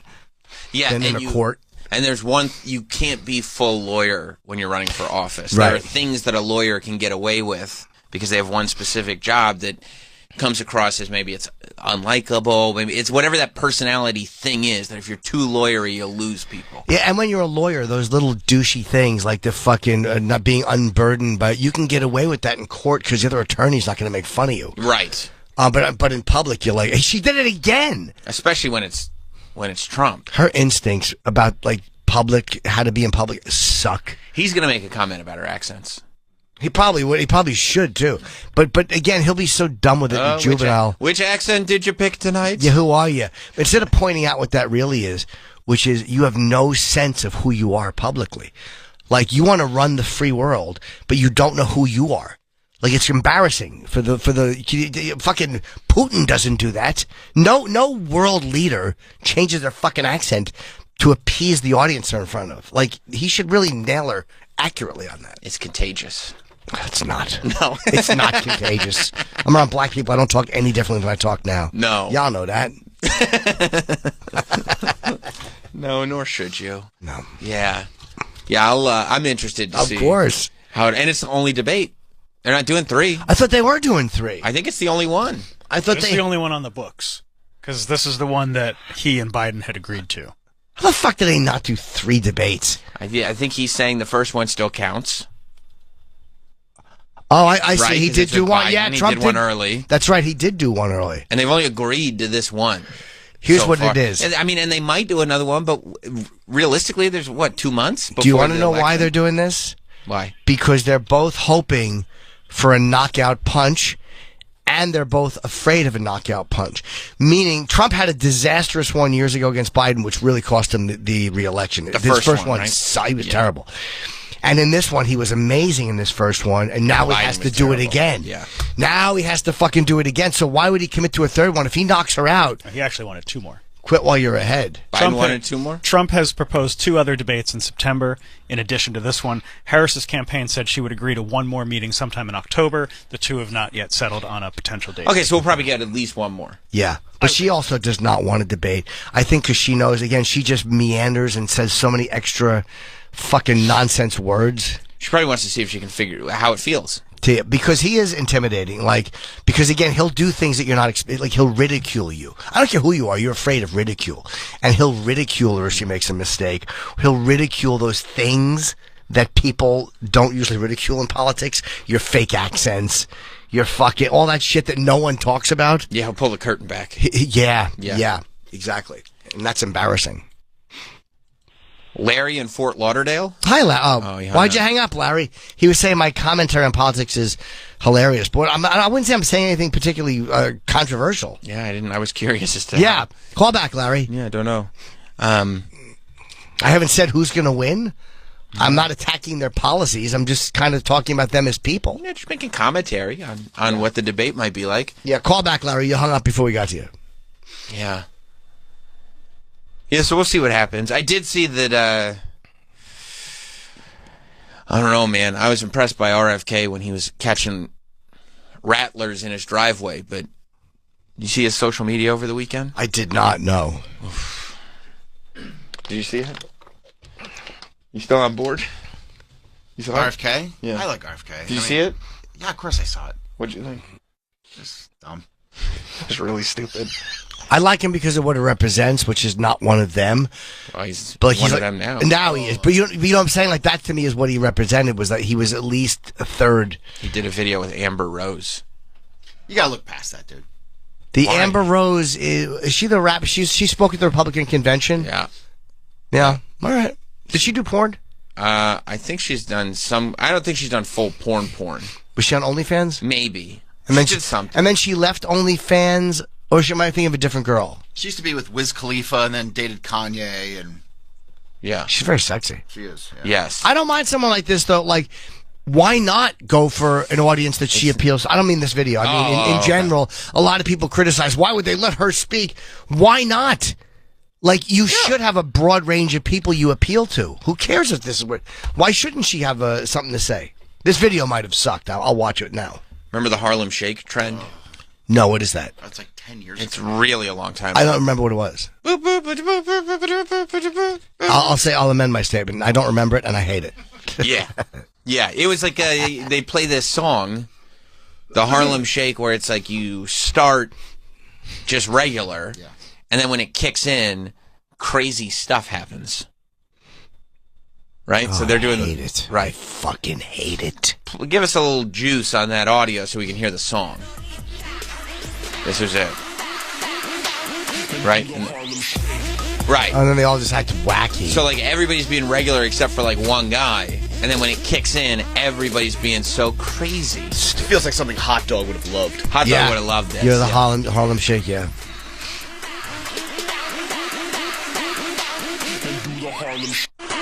Right. Yeah, what do you think of that new grill? Right. Oh, look, there's Yoshi. There's Yoshi. He's Harlem Shake. I absolutely hate it. Right. So this is, I mean, but more importantly is, it's really old. Really? God, that sucks. Like, to the point where young people that did it are grown-ups now. And young people today wouldn't remember it because it's very old. Don't tell me he's doing it. Well, it was more of a play on it. Okay. Hey guys, you want a shake?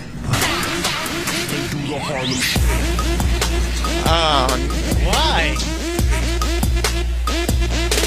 And she'll hand him a shake? Not that kind of shake. A healthy shake. Oh. Wow, does he just want to be there? He is happy to be there. Oh, man. That was your guy. Yeah, but I'm very comfortable going, what a dud. Because he won't come back on our show. Fuck him. The healthy shake. Oh, I hate it. Because he's... Now his whole thing is he's on a health kick. He wants to make America healthy again, and he figures that running with the guy who filled up the White House with fast food is the best way to make America healthy again. Like, these platforms match perfectly. I wonder if that's what he's been promised, though. Like, he's a position, like he'll have some kind of a health thing, and because he's got these feelings on vaccines, so he'll have something to do with public health. But how do you go from, like, exposing things and this, it's like... just one dumb thing. I mean, we can move on. Oh, really? We can... we can. Oh, really? That's the energy that you've got for that. This is who this guy is. This is who he is. He wants to be part of it. He wants to be Again, I want to be famous. We all want to be famous. Look at Amber Rose asked him to do a Harlem Shake, and he's doing But it. she's sexy, though. She's very sexy. Yeah. Okay. Not that kind of. I would say her delivery could have taken a take two as well. It was bad. It's a very bad video. It's really bad. Dude. I mean, it's all. This is all cringe. No, it's humiliating. This is as bad as it gets. I was gonna vote for him, and like this is what he's doing. But I told you a long time ago. The thing I didn't like was his dumb fitness videos. That there's a weird insight into a person when they're putting up videos of themselves without a shirt and you're doing push-ups. When you look that good without a shirt, I'd put up a lot of videos. If you were like 65 and you could do that, you'd be doing that. No, I would not. You don't need to do that. You can have it like right now. You're wearing a shirt. He looks good. Like this is fine. What you're wearing now is fine. It shows that you're very fit. But there was something high school jockish and annoying. It's like you're 60. How insecure are you? You're the son of Robert Kennedy. You don't think he should be going full nips out?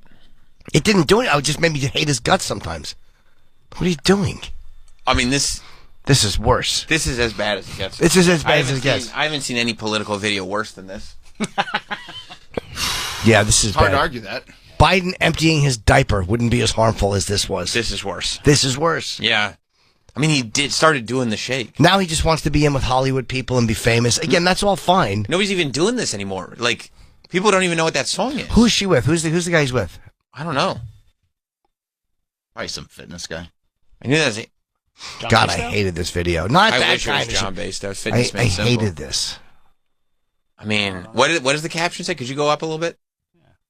Maha. Oh, make America healthy again. Maha. That's what he's... That's his Oh, this stinks. Didn't he chainsaw a whale's head off? Yep. Did he do that? Tied it to the roof of his car. Yeah. A whale? Yeah. I read that. Yeah. That's what his daughter said. Did she say that a while ago? Yeah. I loved it. Troy believes everything about the Denver airport, but is having a tough time believing the whale thing. But a whale's head is so big. That's why you wanted it. How do you strap it to the hoodie? No, that's a good point. That's a good point. Yeah, it's humiliating. Whales, dogs, bears. I mean, everything about it. It's like doing it with Amber Rose because you want to be close to the celebrity of it, even though you're married to Cheryl Hines. And you're a fucking Robert Kennedy Jr. You're RFK, doing the Harlem Shake, and actually doing the shake, even though nobody's done this in years and years and years and years. It's a throwback. She is sexy. And then even doing the like. Okay, come on. Make America healthy again when the guy you're running with Yeah. loves McDonald's. Well, I mean, he can only do his thing. He can't make the president eat better. But he didn't start doing Make America Healthy again until he said, "I'm endorsing the this is my guy." Of course, this is it. But now you see his place in the campaign. But why would you shift over to and we're going to make everybody healthy? And the president's like, "No, we're not." Because that's the spot he got offered. Big Macs for all. We're eating Big Macs. That's the spot. I'll endorse you, but this is what I want to do. What And do he's like, "Okay, do it." I'm gonna go like, "Yeah, I don't know what this guy's talking about." I'll bet you the conversation was Trump said, well, what would you want to do? If we had, what would you want? And maybe he mentioned something because we can't do that because we got this one, or Trump said we can't have that one because we're giving it to this one. What would you want to do? Can we make healthy shakes? I mean, the vaccine. They didn't even make the shake. No. They didn't even take the price tags off. I know. It's awful. There's no water in there. It's an awful. No they just water, put it no. in. Yeah, the tag is on it. Probably not even washed. No, they didn't cut the stems. It's a really, really. It's as bad as it gets. It's as bad as it gets. You know, everything about it is wrong. It's Maybe this is as bad as it gets. That's right. I remember that film. This is what it was about. Whew. All right. I mean, he was the counterculture guy. Yep. But he was the guy who was saying things about government and all these. And again, his history is he's the son of such an iconic, assassinated figure. He'll always have something that's special about him. And then to do this. Not that I wouldn't do that, but I'm Jim Norton. Who cares? I'm a nothing. Not Robert Kennedy's son. Fly too close to the sun. That's what happens. But he's lived close to the sun. I mean, his whole family. He's a Kennedy. Yeah, but he's never been this in the public spotlight. Yeah, this in the mix. Yeah. Look what happened to Elon. Everybody loved Elon. People still love Elon. Yeah, but I mean, he was like loved. A lot of people hate Elon. Yeah, Elon is really fucked. To me, totally. Hanging out with comedians fucked him up. Yeah, I agree. Because he wanted to do what he saw Chappelle and Rogan and guys like that doing, which is talking about speech in a way and having impact. He was loved enough that he was hosted Saturday Night Live. It's so dumb that he wasn't just happy being the Elon and like, dude, you got your lane. It's a big fucking lane. Yeah, enjoy it. It's a huge lane. You get to make electric cars that fly spaceships. And make tunnels. And make those awesome tunnels. I was advocating for his tunnels. And now Twitter is out of Brazil. I'm sure it'll go back, but it's like he's lost so many advertisers. Brazil's got football. They don't got Twitter. X doesn't feel like, even though it's still this place where people argue, I never go there. I don't even put clips up there. I just find it to be a cancer, and I don't enjoy it. Yeah, like, a lot of people don't enjoy it. I mean, it's still popular. I'm sure. Yeah, of course. I think it's better than ever. You enjoying it more? Love it. Well, yeah. They don't censor you for certain things, which I think is really good. Troy's also really honed in on having that nice curated algorithm. Yeah, I like it. I got a good algo going on. I mean, there's just, you see so much stuff that's not anywhere else. That's one good thing about it. There's certain things that you can hear, certain ways they'll cover a story but how many that times, the media never covers a story. How many times has Troy read something on Twitter and then decided to start flapping his gums on the radio about it, and then Travis has to, like, you know, with his smartassness, prove him wrong? That's happened. Okay. Okay. Because it's not like Travis just corrects him. He doesn't just, like, correct you and go, like, actually, bud, that was a little wrong. He, like... It's snarky. Wait, and he wants to, like, make sure everybody knows you're an idiot. I know. And that's not nice. It's not nice. But Twitter did that to you. Okay. Yeah. You know? Not Travis. Travis a little. Yeah. 80-20. Mike in Florida has a good point. What's up, Mike? Hey, Mike. Hey, liberal Sammy Brand Muffins, how are you? Hello, Mike. I mean, yeah, so the RFK video is definitely cringy, but I would imagine the Kamala team getting the endorsement of the warmongering Cheney family is a little more hypocritical, don't you think? I'd be honest, that Dick Cheney thing, there's no way she can be happy about it. Just because he's a Republican. He was such a hated vice president, and he is so blamed for so much of what happened. Even more than Bush. He left with a 13% approval rating and is probably responsible for, I don't know, millions of Middle Easterners being dead. And they had to put out a statement saying that they welcomed his endorsement. Like, that's arguably far worse than, you know, this stupid Trump and his love of fast food and nonsense. Yeah, I guess so. But yeah, Dick Cheney is a hated guy, and he hasn't said anything in years. Shut the fuck up. Even Bush won't do it. Bush is like, I'm just not going to say anything. I'm going to keep painting. Yeah, I mean, that's... Yep. Well, thank you, Mike. Appreciate go ahead, it. Sammy. I'm sorry. No. Sam, please, go ahead. Great point, Mike. Go. Mike, I didn't say this was bad for Trump. I said it was bad for RFK. You're getting so lost in your hyper politics that you can't laugh at RFK doing an internet trend like he's Michael Scott from 10 years ago.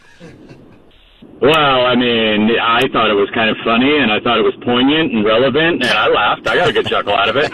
Mike's a cool dude. Yeah, I like Mike. I like Mike, too. He is. He's good. Thank you, Mike. Thanks, buddy. Love you guys. Thanks, man. But yeah, Dick Cheney, they had to act like they enjoy it. He is a real, he's like, when you think of, like, behind the scenes, the guys who really want war, like, that's the guy. Yeah, I feel like people have forgiven Bush mainly because they're like, we know it was Cheney. It was Cheney. He's such a piece of shit. I don't hate his daughter, though. I don't hate Liz Cheney, but him, he's a cunt. Yeah. Yeah, I think Dick Cheney's a cunt. Yeah. Christian Bale did the Dick Cheney movie. Who played Bush in that? Was it? No, it wasn't Will Ferrell. It was, who was it? It definitely wasn't Will Ferrell. No, I know, but it was somebody who I wasn't expecting. Well, in the Bush movie... Sam Rockwell. Yeah, in the Bush movie, it was, what's his name from the Goonies? The Bush movie that Oliver Stone did. Corey Feldman. I wish it was Corey Feldman. Chunk. Josh Brolin played Bush in the... I don't know what I'm not sure which one I'm thinking of. Oliver You're Stone. thinking of Vice. Yes, I was talking about Vice. Okay. Where Christian Bale played Dick Cheney, yeah. Yeah, what a hateable guy. Dick Cheney, yeah. Yes. Yeah, that name is synonymous. Yeah, and the fact that, like, why would he open his mouth? I mean, it's just he thinks he's saying "fuck you" to Trump because Trump hates his daughter so much. But that's what it is. You really probably are not doing her a service. I don't think so. I mean, I don't know if it. Do you think it does harm? It gives ammunition to Trump. But would Trump shit on Cheney? Yes, he will. Of course, publicly. he would. Sure, he would. He hates him. He hates Bush. Yeah. He would 100% shit on Cheney and go, the Iraq War happened because of this guy, and he's endorsing her. Right. Because one thing. Yeah, that's true. Because remember when he blamed 9/11 on George to attack Jeb? Yeah. That's true. 100% right. But he's also not a warmonger. For all of Trump's faults, he is not a warmonger. No, he wants to be friends with the dictator. He just literally does not want our troops going everywhere and minding everybody's fucking business. Yeah. Yeah, that's 100% true. And I think that's one thing that no matter how much people hate him, you have to know he's not going to get us mixed up, putting our fucking big, dumb American dicks in other people's faces when it's not our business. Yeah, yeah.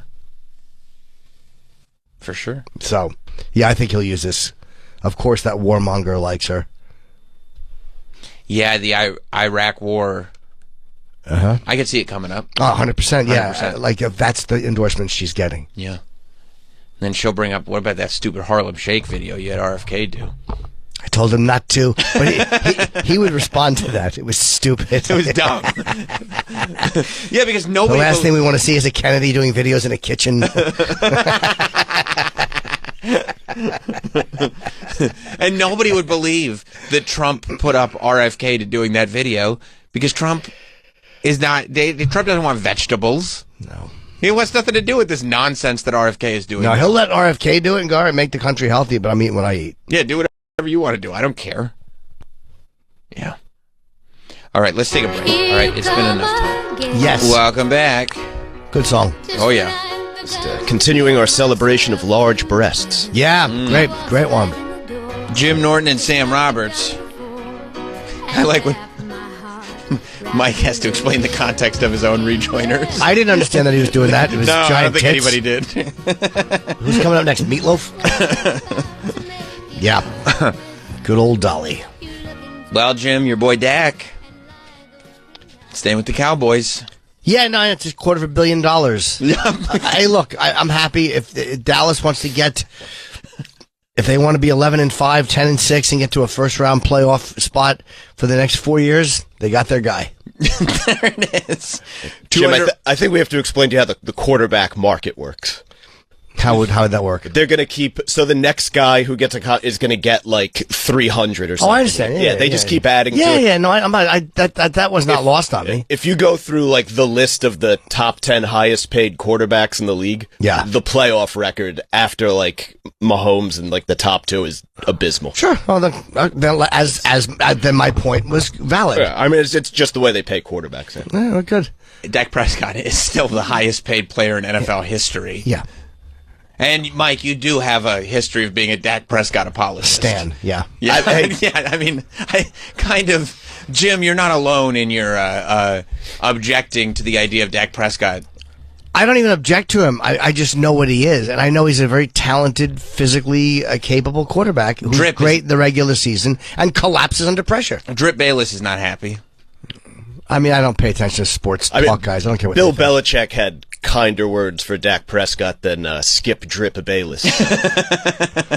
Drip also has a long history of starting shit with Cowboys quarterbacks. He likes to? Well, Troy Aikman, noted connoisseur of pussy, had to deal with gay rumors. Skip was pushing gay rumors? Yeah, Skip Bayless is just an absolute douchebag, but I may agree with him on this. I didn't hear what he said. He's fairly well documented as a he sucks douchebag. He sucks. That is true. And anyone who listens to him, he's not interesting to me. Like, I don't understand what he brings nothing. Like, what? Who gives a fuck what this guy thinks about it? It doesn't mean it's meaningless. Yeah, guys, people talk for a living.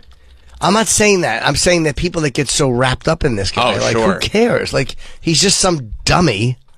He's got. I don't find sports talk guys. I think part of it is the same reason why like some people get mad that Dak is making what he's making, performing the way he's performing. Mm-hmm. That Skip drops these takes and historically makes a lot of money. Of course, to drop these takes. When you start finding out how much like sports broadcasters are making. The same way for athletes, like the hate starts to multiply when they have bad takes. But I'm also guessing that even though I don't like Skip Bayless, he does the job they pay him to do. Well, nobody pays him to do it right now. Well, when he's doing it. Yeah, when he did it before. Yeah. Like, his job was to do a certain thing, and love him or hate him, he fulfilled those duties. That's what it is. Yeah, he didn't get close to having... a great show and all of a sudden forget how to talk. Yeah. Or start talking into a hairbrush. You're saying that, like, when they get to sweeps, he doesn't all of a sudden just not have anything to say anymore. Yeah, exactly. Or start mumbling. I think I'm picking up what you're putting down. Yeah, let's hear what he says for a minute. Skip, this is when it's actually going to count. This is when the entire Fox Sports team, we're going to be riding your back on this one. Yeah, he has a stroke. Shout out to Dak. Yeah. Man, when I saw the news this morning, I was blindsided. I was devastated. Dak Prescott, the most guaranteed money in the history of pro football, $231 million. Dak Prescott, the most money any player has ever made in a single season, $60 million a year for 4 more years. Are you kidding me, Jerry Jones? I like Dak. He's a great guy. I just don't believe he's a good enough or great enough quarterback and leader to lead us all the way to a Super Bowl or a Super Bowl championship. But what am I supposed to do now? Quit the Cowboys? I can't. Jerry, you have me by the eyeballs. I still love Just your say Cowboys, balls. and I can't help You're on myself. Twitter. I know, what I a am baby. now I'll be honest, that's not even rough. That wasn't unkind. He just said, I like Dak, he's a great guy, I just don't think he's the guy who should be the highest paid. And that sounded eviscerating. He just didn't agree with the move. No. That was actually much mellower than I expected. Yeah, but people don't like to hear you know, when the announcement comes out. I mean, look, Skip being one of the top talkers coming out against something is just going to make headlines. I guess so, but that to me was such a fucking bland, like, he's a nice guy, but he's just, come on, are you kidding? That's it? Yeah. I hate Jerry Jones, though, so. You do? Hate his guts, yeah. Why? Because he inserts himself into it in a way that Steinbrenner didn't. Steinbrenner was like the omnipresent owner, right? He was as big as the team, but he won. Mm-hmm. And he won a lot. Mm-hmm. And he would get guys and get rid of guys. Baseball was different then. There's no caps. I get all that shit. But, yeah, Jerry Jones is a fair one to put. I hate Jones. He's being added to the hate list. Yeah. Wow. Good. Wow. He's an early contender for a number 1 seed, I bet. Well, we'll see. Yeah, I mean, I don't know. You think he hates him that much? Jerry Jones? Yeah. Jim? Yeah. Yeah. Wow. Yeah. That's huge. That's huge. I mean, if I look at the rest of this list. But are you saying Hochul level? As far as this list goes. I mean, look. He's hurt me more than Hochul. Wow. He's hurt me more. Wow. And he hurt you again. Mm-hmm. Giving Dak all his money. I'm not surprised. I'm not surprised at all. No. Right. Right. Well, look. Hey, great game yesterday. Cowboys did great. They had a great game. I only watched a few minutes of it again. My interest is very, very low, but I was happy that they won. They killed him. They killed. Yeah. And Dak, I guess, had a good game. Yeah. I'm assuming, right? Yeah. Yeah. 2 things to be very happy with Dak from yesterday. The biggest things he's struggled with has been dealing with 4-man pass rushes where the defense dropped 7, and defenses are very good at disguising their coverages, and the Browns are great at doing that. They're the best defensive team in the league last year, and he handled both exquisitely. Yeah, really was. What was the final score? 34-17, right? Yeah, they scored a late one with 30 seconds left. Yeah. Yeah. I mean, I did learn one thing as a still learning fan. The Giants will fuck your parlay. They fucked on me hard. Those goddamn New York football Giants suck. It's funny. Fucked up my whole parlay. The Nortons won big yesterday. Well, I won. I came out ahead, but my parlay was fucked. I didn't do a parlay. I don't want to rely on another team. I just don't want to have one win and all of a sudden it gets fucked up. Oh, yeah. Well, yeah, I mean... You win more money, of course. It's a risk-reward scenario. Sure. Yeah. Yeah, I bet on 3 teams, and then I bet the parlay as well. And guess which was the team that kept me out? The Patriots did well for me. Really well. Cowboys did well for me. Never again with the Giants. Never. You bet the Cowboys? Yeah. I bet the Cowboys. I bet the Cowboys and I bet the Patriots. Interesting. Yeah. Why do you think so?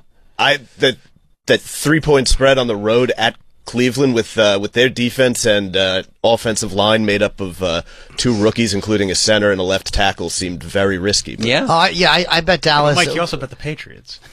Patriots are super risky. Sam rides the Lightning. Oh, I rode the Lightning hard on that one. Now it's money line. It's Week not 1 spread. is wild. Yeah. It is wild. Yesterday was wild. It was a fun. Yeah. How'd the Jets do? Are they playing tonight? They're playing tonight.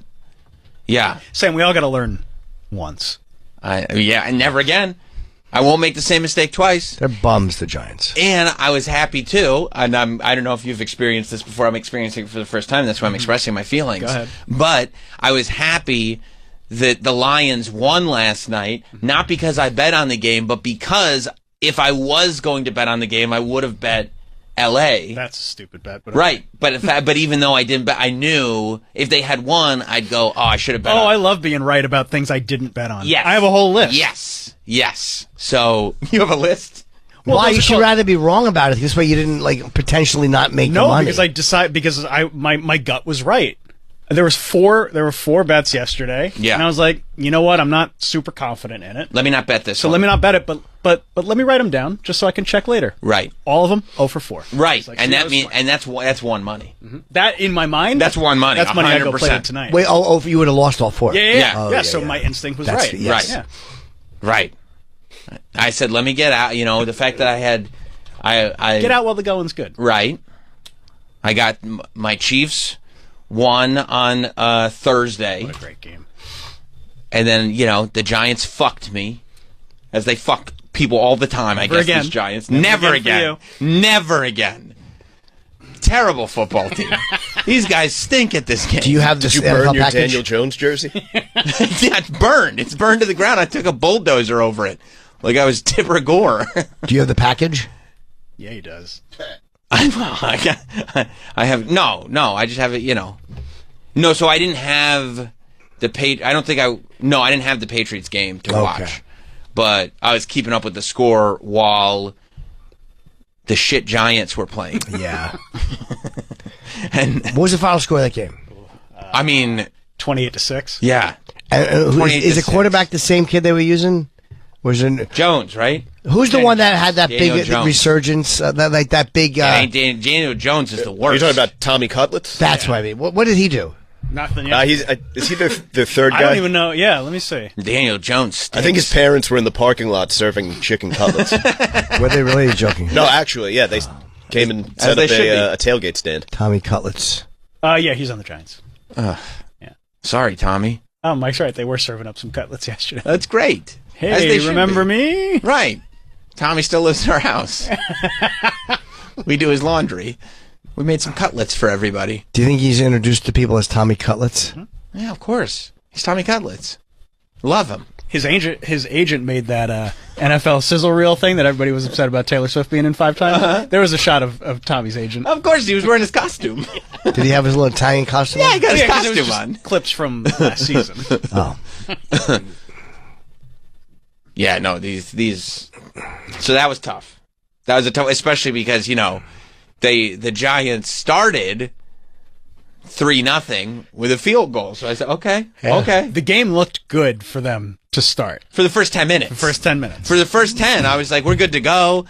I was recording my wrestling podcast while the game was on. So I watched the first 10. I was like, perfect. Left it on the TV. Started recording. There's a part. If you listen to the end of the podcast, the email section, there's a part where I have to acknowledge, I'm sorry if I sound extra frustrated answering these emails, but the football game is on. And these Vikings, they destroyed. Good. That's great news. The Giants. When do the Redskins play tonight? Washington play tonight, or they lose? No, they played Tampa Bay. Did they lose to Tampa? They were losing when I saw the Good. Yeah, 37-20. And the Dirty Eagles won in Brazil. They beat the Packers. I heard that was not a great game, though. It was a weird game. I don't know if they were using the same grass that they use for the soccer fields, because I learned that soccer grass is much softer, but there was a lot of slipping and sliding going on. Interesting. It was a weird game. It was a badly played. What do you think of the new rules, the kickoff rules, and the new... You talking about the dynamic kickoff, Jim? Yeah. I love dynamic stuff. Just looking at my island. I don't hate it. I think it's stupid to just call it a kickoff. I mean, is it? It's intended to get more less touchbacks. Yeah. Isn't it? It was also a safety thing with too many. That's the time where guys get hurt the most. Yeah. I mean, I didn't mind it. Seems like a guy's running at you full steam, as you're trying to catch a ball. I think teams are just going to wind up booting it through the end zone anyway, because I think the blocking schemes that it's going to allow are going to make the ball more returnable. So I think teams are going to say, fuck it, we'll give you the extra 5 yards, take it on the 30, and we'll trust our defense. I think it's going to backfire. The only thing I don't like, I believe you have to declare an onside kick. You do now, yeah. I didn't know that. That's what? Yeah. In the fourth quarter, you have to you have to declare an onside kick. What the fuck is that shit? Again, probably for safety, but... Why say are guys getting hurt in onside kicks? Well, if you're not lined up in the onside kick, if you're not ready to return an onside kick, I would assume. Well, isn't that part of it is fooling somebody? Right. But now you got to tell them you're doing it? Yeah. Fastball. Next pitch is going to be a curveball. I would love to know the reasons for that because they're rare. They don't happen that often. They almost never work. But if they do work, is 100%. I mean, actually, people line up. They kind of know you're doing it when you're going to do it. And a lot of times, the only thing you could do is an onside kick. But you shouldn't have to declare it if you want to try it. Yeah, I agree. Yeah, that's weird. That sucks. What's the reasoning for that? I don't get it. Like if the score is a certain thing where you might want to kick off and then try to hold them with 3 timeouts, maybe you take a chance. As I understand, they're going to amend the onside kick portion going forward. This was just for the rollout this year or something like that. They have like a rules and a safety committee that meets every offseason where the coaches and the players kind of give their input on what they should do to improve it. So this isn't done without the input of all the coaches in the league. And by the way, that has to be my most frustrating part of the NFL is the constant rule changes from season to season. Yeah. It's so hard to keep up. Yeah, I mean, I forgive them a little more than... If it's being done because too many guys are getting hurt, it's such a fucking brutal sport that I think they're going to try to prevent as much CTE now that the light has been shined on it. Yeah. But yeah, it does get, I'm sure, a little annoying. Yeah, you have all these wiener mothers out there who won't let their kids play peewee football anymore. Yeah. You think it's wiener mothers mainly? Yes. I got you. It's the wiener mothers. The 2-point conversion, everyone people were against when that first happened, and it turned out to be great. It's a great strategy if you use it. It doesn't work that often, but there's certain things that they've added. Yeah. The Thursday night game, they were going ham with the illegal procedure and illegal formation penalties. God. It's impossible to watch. Yeah. Was Thursday night when who was it? Maybe the wrong guy was calling the timeout. Was it the defensive coach? Oh yeah. He ran down the field, called timeout. Funny. He's running down the field, going time. The guy's he can't call timeout. It's got the NFL conspiracy theorists going nuts. Did it? Oh yeah, because anytime there's a team that's really good for a long time, every fan of every other team becomes convinced that the league is just letting them win. Dude, when that touchdown came down and they was out of bounds, the amount of tweets that why does God love this team? No. I hate this. What team? The Chiefs.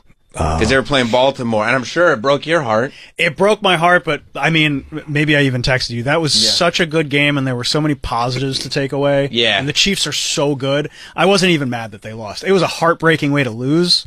But they didn't get creamed No, either. I mean, they looked good. How did they lose? I didn't see it. So they had they were about to score a touchdown that if they'd gotten the extra point would have tied the game. Sure. With 5 seconds left in the game. And they caught it and landed and they used their cameras and they zoomed in and the dude who caught it, his toes were on the line of the end zone, the far line. So it was out of bounds. On the line is out of bounds? Yeah, his foot came down and his toes were on the line. Lamar trying to make magic happen, throw it end zone. Boom. 2 feet down. Yes, touchdown. Right, they called it touchdown. Let me see. And then that's it. Just a centimeter of that toe. That? Yes, that's out. Out 100%. 100% it's out. Wow. And they took another angle. The tippy top of his toes were on the line. Oh, yeah. I didn't realize that. Oh, what a drive. What a great play. Have to make this call, but it looks like that toe is on the line, Terry. I agree completely. That sucks. Yep. That's a heartbreaker. That was a hard way to lose, but that's a heartbreaker. They look good. So, yeah, wait a minute. I had money on this one. I was happy about it. He didn't. He landed before he got pushed. Yeah. Yes.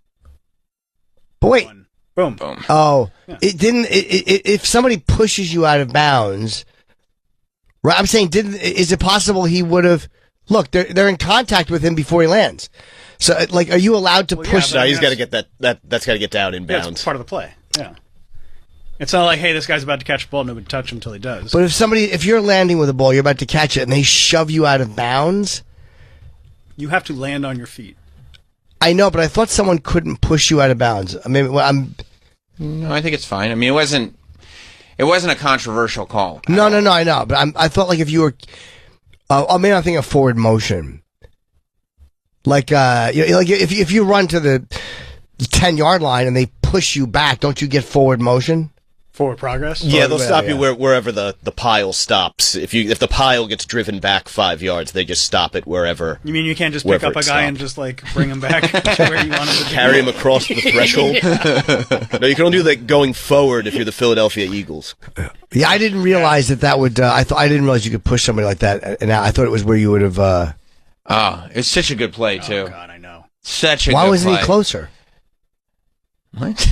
Why was he far away like that? Why didn't he just come in closer? He's probably trying to avoid those two big men in the red T-shirts. That sucks. Yeah, it is what it is. When you saw the first replay, were you like, he got it? No, I mean, everybody when he caught it, everybody thought it was. I was literally texting Travis and Hot Dog, going, Oh "What my the fuck?" And then yes. But no, I mean the first like right here, you you immediately know. Yeah. He's on the line. Yeah, it is what it is. Yeah, when they went to the side view. Yep. Those cameras are so good. And that's what they said on the thing. They were like, I'm sure they wish that they didn't have the technology that they have now with these great cameras, but it is what it is. Yep. Yeah. Yep. And then it was a big day for Fox during the America's game, I believe, as it's called, which was the Browns and the Cowboys. Tom Brady's first day. How was he? He was fine, as a first day guy. People were shitting all over him, but number one, people love shitting on Tom Brady. Sure. It's one of the great things people love to do. And number two, first day doing commentary is never natural. There's nobody can do commentary for the first time and feel natural on their first Probably time. very nervous. And Brady is so good at probably managing nerves on the field, but. Yeah, like every time they went to, or at least the couple of times that I saw, that they would go to the camera in the booth, Tom would not look at the camera at all. He just stared at his partner the whole time talking. Yeah. And that's one of those where, when you get a little more comfortable, you look back at the camera, look back at Kevin, look back at the camera, He looks good on camera. That cocksucker is model handsome. Jesus, it's annoying. What a jawline. He's got a hell of a jawline. I mean, he has everything. Done fucking Giselle. I mean, I don't love... Kisses kids. The kiss of kids, flush on the mouth. Right on the mouth, yep. I don't love the commercials and stuff, and they're like Tom Brady going I'm gonna go be the greatest of all time. You're not being put in a position to succeed, right? If you're announcing, well, I was the greatest of all time at this, I'm gonna be the greatest play-by-play guy of all time, or commentator of all time. Just be a good color commentator, and let's see if you evolve into the greatest. Matthew in Virginia. Okay, this is what I was thinking of. What's up, Matthew? Hey, Matty. Hey, how's it going? Hello. Hey, I was going to let you know the rule that you were talking about, like if a player's getting forced out of bounds, it was called the force-out rule. They took that out, so you have to land in bounds now. If a player pushes you out, you don't land in, then that's it, you're just out. Oh, okay. But it used to be where if they pushed you out like that, they would kind of judge it where you were about to come down. Yeah, if it was deemed that you would have landed in bounds, if they didn't shove you, you would have gotten the touchdown, but they got rid of that. Oh, okay. All right, thank you. Thank you, Matthew. All right, I'm not crazy. What did you think, Mike, of Tom Brady?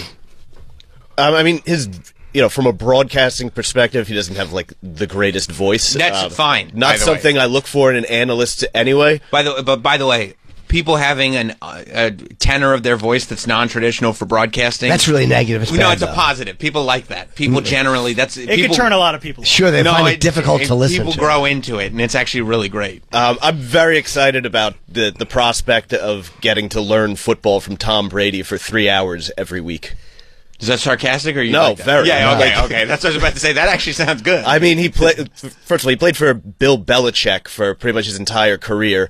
Belichick's arguably the greatest football mind that ever existed. And then you have Brady, who has an equally strong football mind. Oh, yeah. Who absorbed everything from Bill Belichick. So, I think as a fan, you stand to learn a shitload. Can you hear a little bit of it? Like it's just second and them bantering?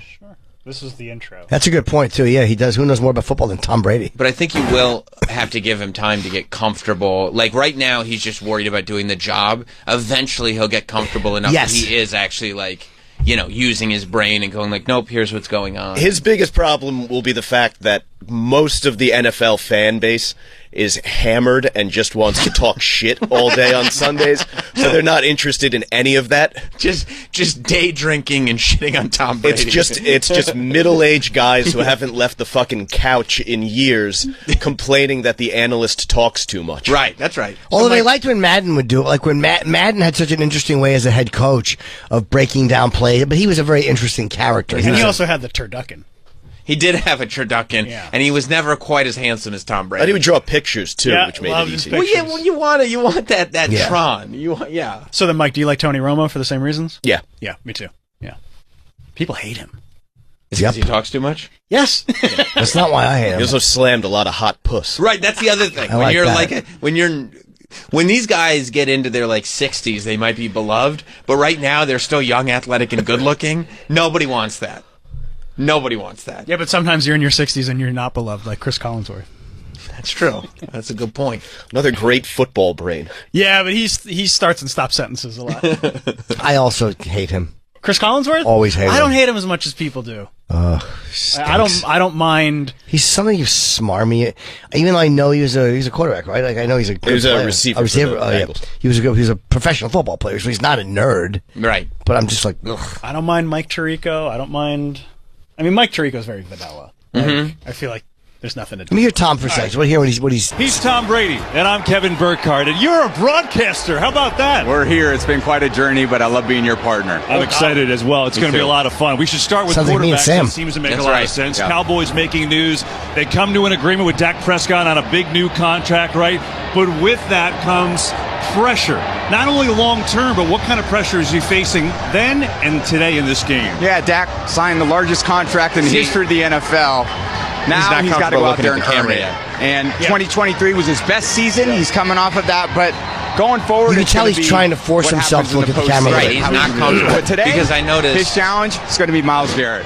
I noticed that when he was staring at Kevin Burkhardt, Kevin started glancing at the lens. Yes. And I was wondering if Kevin was trying to remind Brady to look into the lens. Is it possible that he was just trying to avoid getting lost in his eyes? Yeah. It's possible. He's like, is something happening between us here? He was afraid that he's going to be talking about the game and go, and what they really got to do, would you come on me? He's afraid he's just to say that to Tom Brady. Well, here's the thing, Tom. You got to remember, I love you. I bet you Brady will be great, though. Again, that wasn't bad at all for a first moment. It was fine. No, and I enjoy seeing someone like Tom Brady being nervous talking into a microphone. That's cool. Because you convince yourself, hey, I can finally do something he can't. Right. But he'll be doing it. He'll be doing it great in 2 weeks. 3 weeks. Yeah. Give him till Halloween, and he'll be running circles. Yeah. Because he does know so much about it, and he's had so many. Every situation that's going to come up, he's been in. Well, that's the thing. When he feels at home, and he feels like, I belong here, and I know what's coming. I know what it's going to feel like when we throw the break. I know what it's going to feel like when we're doing this. I know what it's going to feel like. I know the spot to put this piece of information in, that piece of information in. When that's all second nature, he's going to be a beast. Well, quarterbacks are probably naturally. Aikman is very good, and Bradshaw. Yeah. I think quarterbacks are probably naturally good at it because they run the offense, and because you know every single aspect of what you're looking at coming from the defense. Not that the receiver doesn't get it, but the quarterback probably knows it and can talk about it better than anybody. Sure.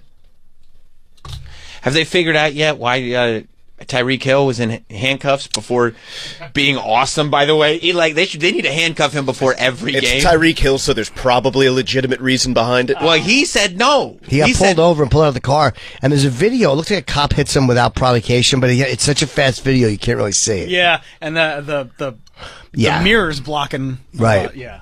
He said he was confused by the whole thing, but everything's fine. I haven't heard anything. Yeah. Interesting. It was a driving infraction. Be great if it was just a viral stunt to set up that touchdown celebration. I mean, the touchdown celebration was awesome. It was awesome. Like, maybe they thought of the touchdown celebration, and they were like, okay, my friend's a cop. Yeah, get the cops on the line. Yeah, I mean, whatever he did before the game, just keep doing it, because he was great. I mean, he's always great. Yeah. Look at him. See you later. Oh, my God. And it looks like he's out of bounds there, but he's not. Nope. Oh, it's fucking awesome. What's he going to do? Oh, show it. Stop. They didn't show it? You can see where his hands His hand went behind his back. Yeah. A different angle, because here we go. Okay. That's right. They don't show the... Walking him around. His teammates handcuff him and walk him around. Wait, they don't show celebrations on TV? A lot of times. Sometimes not. Okay. Yeah, a lot of times they go to crowd shots for the touchdown celebrations. Okay. Because they try to discourage them. Yeah. Why don't they just tell him not to do them? They have. But Tom Landry didn't play that shit. What shit? Bro, fucking touchdown celebrating. Touchdown celebrations are the shit. No, I'm saying he didn't like it though, so you didn't do it. Yeah. Oh yeah, I mean, not everybody does them. But people who do them, they're a lot of fun. I hate them because I hate the dances and the. They're creative. That's why I don't. And like it's emotion. And a guy will do it when his team is down by 17 in the fourth quarter. Or he'll get a sack and do the sack dance. Hey, cocksucker, you're losing. Yeah, there was one game where they scored. It might have been the Dallas game where like Cleveland scored really late, right? With like 30 seconds. Right. And there was no celebration at that one. No, but because they realized it was still hopeless. Like they got a couple of points on the board. Great. There was no celebration. They're too contrived. I just don't like it when the two of them get together and hide. It's fucking. Ugh. I think it fucking rules. And if it feels like there's authentic emotion, I don't mind spiking the ball. Like guys throw the ball or spike the ball. I don't mind that at all. But I don't mind emotion. But when it's a plotted out celebration dance, a dance routine. But what if there was an issue earlier with other players letting the teammates forgetting that they lost, and he had said, "Don't let me forget." I mean, that's fair. Then you have to dance. You have to. You have right? to. Yeah. Don't let me forget that I danced. Yeah. Glad you think of that sometimes. I think about it quite often, Do you? actually. Oh, very often. To remind me that I danced? Oh, yeah. I'm like, okay, I write it down in my book. Once in a while. Tomorrow morning, I got to remind Jim that he danced. Once in a while, I'll get like an Instagram message or a comment, and it will just say, you danced. And it just makes me laugh. Yeah. Well, I say, good week one. Well, not yet, not over yet. I hope Aaron Rodgers does well. Because I talked to him at the Kill Tony. Didn't you used to not like Aaron Rodgers, and then you met him at Kill Tony? I had met him before, and he was nicer. He wasn't awful the first time I met him, but he just wasn't very personal. He seemed like he didn't want to do the interview, but he was very nice to Kill Tony. So now you like him? Yes. Okay. That's how it is in life. You meet somebody, you have an encounter with them, and you're like, oh, he's a nice guy. I like him. Yeah. Yeah. It's interesting that they have them doing the Monday game again, because this was the same spot that they were in. They have to. I'm now rooting for Aaron Rodgers. Okay. Who are they playing, the Jets? 49ers. Now I'm very much rooting for Aaron Rodgers. I hate the 49ers. I would literally root for the fucking the Medellin cartel against the 49ers. You would. I hate that team. I saw George Kittle in that commercial he's in. He looked great. Cute. Super cute. All the cute boys play for the 49ers. That's why I root for the 49ers. I'm back. I'll be rooting for them. You're a Giants fan now. No. No. Absolutely not. I gave them one opportunity, and they fucked on me. And I won't allow that to happen again. They fucked my parlay. I decided, I said, maybe I'll go. No, we're going to stick with the 49ers. I think that Jets are going to, where are they playing? San Francisco. That's a tough one. I don't even know if I'm going to gamble on this one just because of the way what Aaron Rodgers did last year. What did he do last year? He instantly tore his Achilles. It's one of the great football moments. I mean, literally, people go, how did you become a football fan? I gave it a chance the first Sunday last year, and on Monday the decision was made. This is my game. When Aaron Rodgers tore his Achilles. The savior of the Jets. And I said, I mean, spectacular things happen in this sport. I've never seen a story like this in my life. They really are a terrible organization, the Jets. They're cursed. Well, the Giants suck. But the Giants have won Super Bowls in the last X amount of years. Like, the Giants have at least given their fans a lot. Wasn't Lawrence Taylor even there yesterday? He was there. Oh, yeah, they had, the 100 greatest Giants of all time. That's right, because it's the 100th season. 100th season, 100 greatest Giants. Lawrence Taylor was there. Did Phil Simms show up? Well, I don't know. He was probably working. Oh, right, he could because Strahan wasn't there because he was working. Okay, but they're on the list. Was David Tyree there? Harry Carson? Remember the catch? It was more than a catch. Well, it was. I read a whole book about it. Eli Manning. I think Strahan was voted number one. Eli Manning was there. If I'm not mistaken. Number one Giant. And they all. How about Otis Anderson? Did he make the cut? I hope every member of that Giants team walked past the top 100 Giants, and they were humiliated. I was by what they listening to the game on the radio as I got off the Garden State Parkway to get on Route 3 coming back towards Jersey City, and it was halfway through the third quarter. The fucking line of cars going the other way on 3 towards like 95 and all the interstates was backed up for miles already. And people look forward to that game specifically. It's not like they just grab a ticket the day before. Like they're like, I can't wait, season opener, I'm going to be there, New Year of Hope, Sunday afternoon, perfect. And they're like, fuck this team, I'm out of here. Yeah, Frank Gifford, I forgot about. Was Lawrence Taylor number 1? Yeah. Oh, that's great. Yeah, that's great. Eli was 8. 8? Sims was 11. He won. Didn't Eli win 2 Super Bowls with them? Yeah. How many did Phil win? 1 or 2? Phil Simms? Yeah. Philip Simms? Let me see. Philfred is his full name. Philfred Simms. Wow. Number 8 for Eli is a little low. I don't know. I mean, considering he won 2 Super Bowls. I don't know that much about the top 100 Giants. Tiki Barber. Monty Toomer. Carl Banks, of course. Yeah, sure. Mark Bavaro, I forgot. Was he a tight end? They had souvenir. Do you remember, Mike? He was a tight end. Yes. Bavaro? They had souvenir cups for the game, too. I love a souvenir cup for the 100th season. Hey, yeah, that's nice. If you're going to pay $25 for a beer, you may as well get a nice plastic cup. Yeah, get a cup out of the deal. Brad Van Pelt. All these names I haven't heard in fucking many, many years. Yeah. Who was the other one? There's another one. It was like 10 years ago. He was the tight end. He was really popular. Fran Tarkenton? Not Fran Tarkenton. He was a Viking. Oh, Jeremy Shockey? That's what I'm thinking of. Jeremy Shockey, that's right. What, did he just get traded? And Bart Oates is way better than the dude from Hall & Oates. Yeah. Dude sucks. Sure. Oh, Jeremy Shockey's there. Okay. Yeah. Plaxico. Yeah. Plaxico? Shot himself. Yeah, he did. Shout out. Oh, yeah, Otis Anderson, 51. He's a running back. Otis Anderson. Victor Cruz, BPSL product. Why haven't I not seen David Tyree on this list? That's the only reason I'm going down this list. Yeah, there's no... And they're not going to get it. Do they understand it was more than just a catch? No, he's not going to make it. Popper's I mean, number 100. It's literally the only thing he did in his entire career. Yeah. I mean... 94, Eric Howard, 95, Saquon Barkley made it. Look at that. How high on the list do you think Saquon would be if he was still a Giant? I mean, number 1 in my book. I mean, do you think he had time to get back up for the game?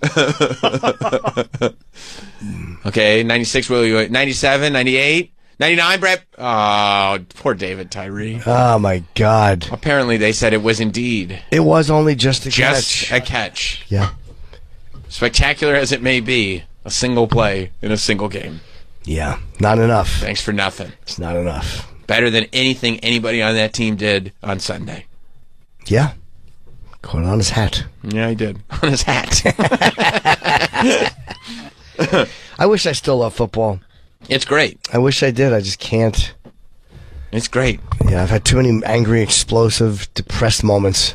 Jim, if you think about it this way, the Chiefs were irrelevant for 50 years. Yeah. And they are now the Mahomes Chiefs. 100%, yeah. So you just kind of have to let yourself enjoy the sport and not worry about the shit. Yep. Ride the wave. It would just annoy me too much, and I told you that Leon Lett fucking kicking the ball on Thanksgiving to the end. I fucking threw something through my door. My girlfriend at the time left. But they won the Super Bowl that year. Mellow now. They did. They were fucking. You're right. They did. I'm saying that moment. Yeah. I don't know. I mean, that was their second loss in a fucking 6-day period. I was furious. He has a tournament of hate every year. Yeah. It's just because he hates so many things. That's not mellow. Okay. Yeah. Maybe you're right. You're an emotional guy. It's just so annoying. I don't get that way when I watch fighting. I want someone to win or lose, but I don't get caught up in fights. You more appreciate the sport. I just love watching it. If a guy I like loses, all right, well, there's another fight. Well, it's also rare in a fight that somebody absolutely collapses. And your investment is different for some reason. I don't know why. It's a team loyalty because that's why it's like players come and go, but your loyalty is to the team. There's been times where a guy who's fighting and he's losing, I'm like, fuck, I wanted him to win, or I hate the decision, but it does not affect me the way football did. Yeah. I don't get that angry at it all. It's also a week-to-week sport, so there's a lot of opportunity for emotional ups and downs. Yeah, I just tapped out at one point. I just there were so many things I just stopped liking, and I started watching fighting. I'm like, I can only dedicate energy to one thing, really. Baseball, I can't watch anymore. Basketball, I don't give a fuck. Baseball's boring. It is. It sucks. Yeah. Stupid people say. Oh, really? Yeah. You know what stupid people say? Batter up. That's dumb. Yeah. There's the box. Show me where the strikes go. Troy's not even paying attention. Baseball. Dumb. Fine. That's fine. I I don't really care. See, he doesn't care, dude. He's the man. He doesn't care. Troy? Nobody cares. I care. You know why? No steroids. Steroids were cool. Remember when there were steroids? That's when baseball was cool. Yeah. When they were hitting dingers? Canseco, Mark McGuire. That did bring it back from the strike. Oh, that's when baseball was awesome. When they were hitting dingers. When they were kings. Yeah. Stop calling them dingers. Why? I love kid in Little League. Bro, I love dingers. Yeah, dingers rule. I hate that they would call Don Mattingly Donnie Dinger. If there were more They call him dingers, Donnie Baseball. honestly, I know, but I've heard Donnie Dinger too. if there were more dingers, I would watch more. So more dingers, more fun. I love dingers, and I enjoyed a lot of baseball in the mid to late 90s, except one experience with Jim Abbott. That's been well documented. Sure. Yeah. And I know you're a big Mel Hall fan. I love from the Yankees. Yeah. You relate to him. I'm sure. They also announced Kendrick playing the Super Bowl halftime show. Now, which is the greatest. Is he going to change the lyrics? There's no way they're going to let him say certified pedophile at the Super Bowl. They'll probably say certified lover boy, and then he won't say anything. And then the fans will say it. You think the crowd will say it? I think they will. I think a stadium full of people who paid huge money for their tickets. Well, he'll let them say it, yeah. Yeah, he'll let them say it. That's exactly what will probably happen. Certified, what does he say before? Certified lover boy, certified pedophile. That's when he's informing Drake that because rumor has it he likes them young, he should never go to Cell Block 1. Do you think they'll let him do that song? 100%.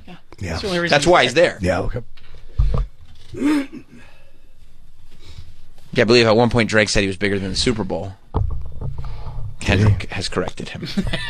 I mean, as if it couldn't get worse. He had Song of the Summer. Yeah. He brought the Bloods and the Crips together. Are they still together? When the song's on, they are. Together they dance to this song. Sure. He brought every celebrity out in Los Angeles. He had Dr. Dre co-sign it. And now he's bringing the Drake is a pedophile song to the Super Bowl. Super Bowl. The highest, the thing that everybody watches. Drake should have shut the fuck up. Hey, Drake never saw this one coming. He should have shut the fuck up.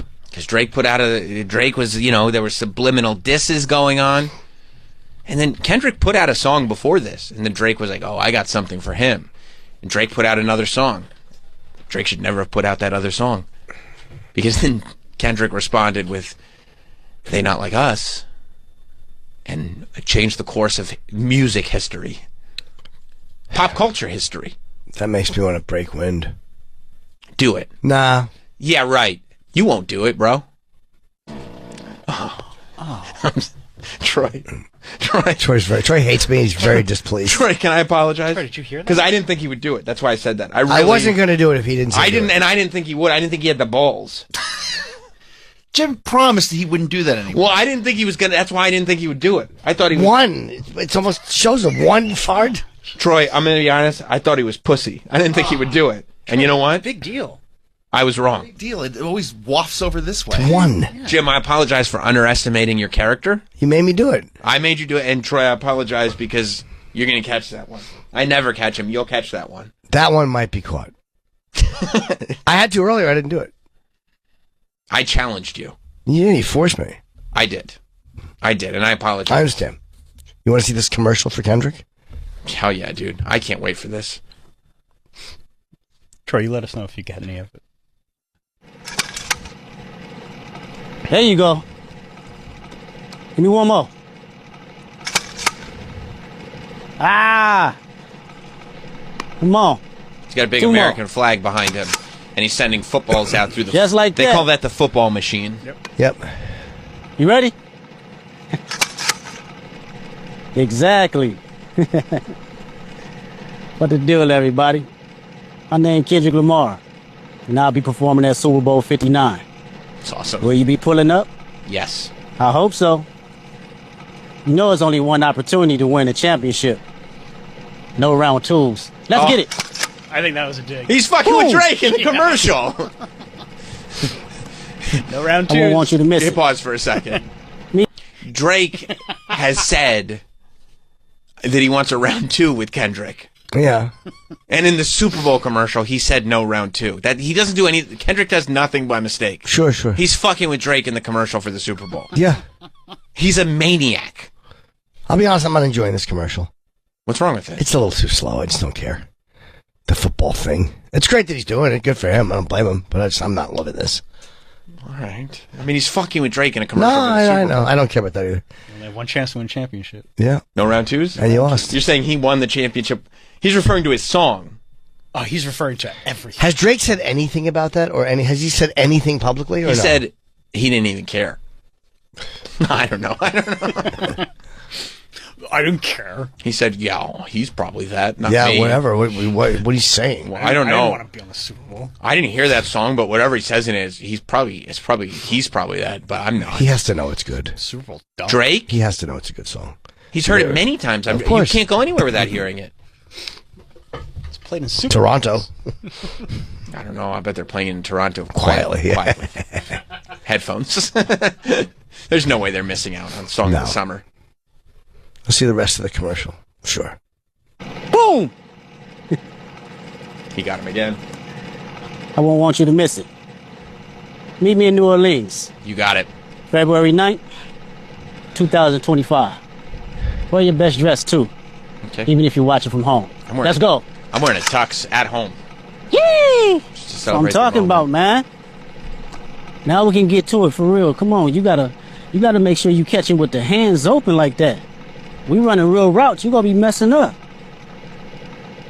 Apple Music putting the cosign on it. And, I mean... Right, no more Pepsi. You know who's the... oh, yeah, that's been gone for a little while. You know who's the executive producer of the halftime show? Jay-Z. Which is even tougher for Drake, because that means Jay-Z was like, oh, Kendrick, you should do the Drake's a Pedophile song at the Super Bowl. Drake's like, what the fuck? You think Jay-Z will be in it or no? No, I don't think he'll do the show. No, he's just a producer. Yeah. Yeah. That's so crazy, though, that Kendrick is doing it like he's the solo headliner. It's not like it's a medley. Right. It's him.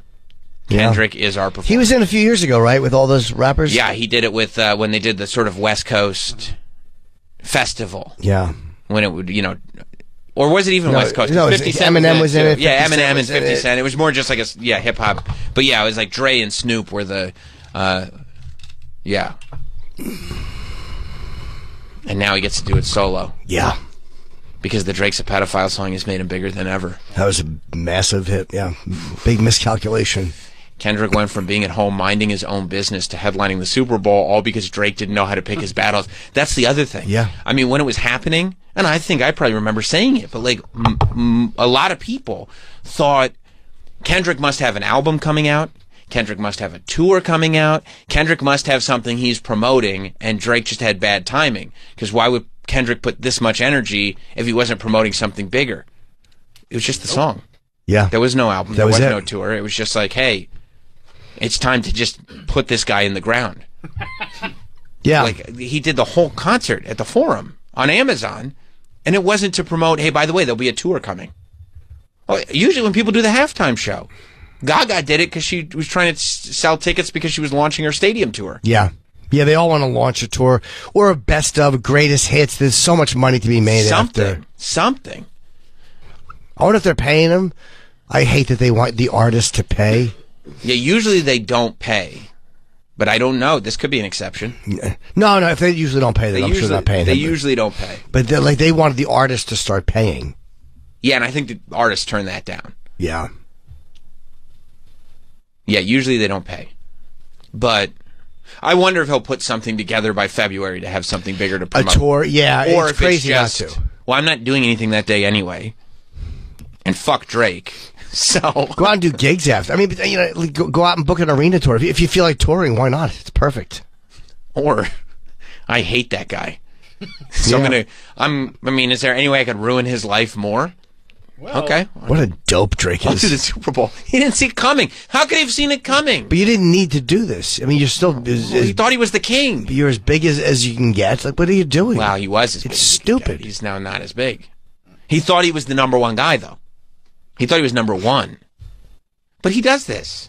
He fucked up with Pusha T, too. You know that. Yes, I do. You love that song. My favorite. He fucked up. Yeah. Now he was able to recover because he made his son part of his bid. He did the whole thing. Like, he was okay. But ultimately, he did not win that beef. It's almost like it was... They all talk about how he feels like he's not black enough. I don't know if he does or not. But it's almost like he wants to be respected in a certain way that he feels like he's not being, so he just keeps fucking with these guys. And then Kendrick knows Kendrick is so smart. The whole end of that song, you a fan. He's just calling him a fan.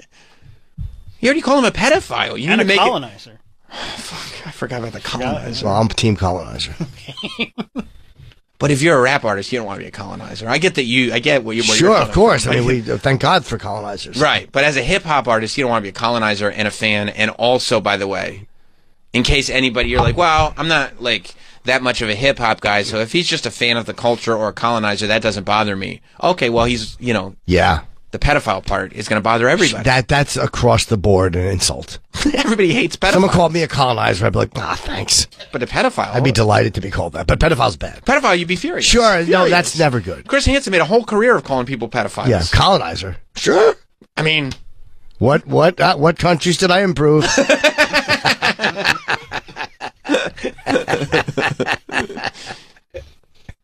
But the other part, yeah, that's a rough one. And it's like he doesn't even like offhandedly mention it. It's laid on thick in multiple parts of the song. I was trying to figure out a way I could play that song for my kids because it's such a fun song. Is there a radio version of it, or does it just drop out? Yeah. No. And you can't. And will they tell him you can't do certified, or they ask him don't do certified pedophile? Like don't hold the mic up for it. They may question. They might. I mean, or like Jay-Z might sit down with him and talk to him about like, hey, like, how do you want to handle this? Here's what we can and can't do. Yeah. And maybe they've already had that conversation, by the way. Yeah. Because there ain't no way. People will be waiting. It's going from the song of the summer to the song of the year. Super Bowl is going to make it like bigger than the song of the summer. Yeah, certified pedophile is a hard one to, especially if you hold the mic up and just let them say what they want. That's fine. It's also, unless I'm forgetting something, go ahead. By far his most popular mainstream song. Yes, by far. So you have to play that. So the Super Bowl will be ready to probably dump out of that if he says certified pedophile. Wop. Yeah, he'll probably put in some cool alternative thing. No, where you know what he's saying. He'll let the fans say it. The whole crowd is going to say it. Everybody will mute all the mics. You know how just sound just drops out. Yeah, that's what I'm saying. I think the Super Bowl will let the fans say it.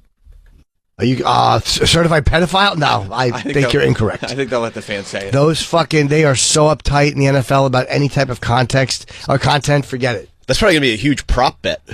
Oh, yeah. Ooh, will they be allowed to say certified pedophile? Will they call Drake a pedophile on the Super Bowl? That's going to be, yep. You're going to have to get some offshore books. Oh, yeah. Yeah, I'm going to put money on it. I'm going to guess no. I think they'll let the fans say it because it's mainstream to say that about Drake. A tit popped out and the whole country melted down. That's not mainstream. Certified pedophile being said on TV. Do you know how many fucking complaints they would get? It's not against the FCC. Yeah. Tits are against the FCC. No. But it doesn't. The NFL would get the complaint, not the network. The inappropriateness of it. This is a super. Forget it. There's no way the NFL would allow it. I mean, he would do it, but the NFL would never, ever fucking allow that. They're allowing him to perform. Yes, of course. They know who he is. They know what he's doing. They know what this. I mean, the reason he's performing. Yeah. Yes. The part before that is, I heard you like him young. Does he specifically say who he's talking to? Hey, Drake is the part before that.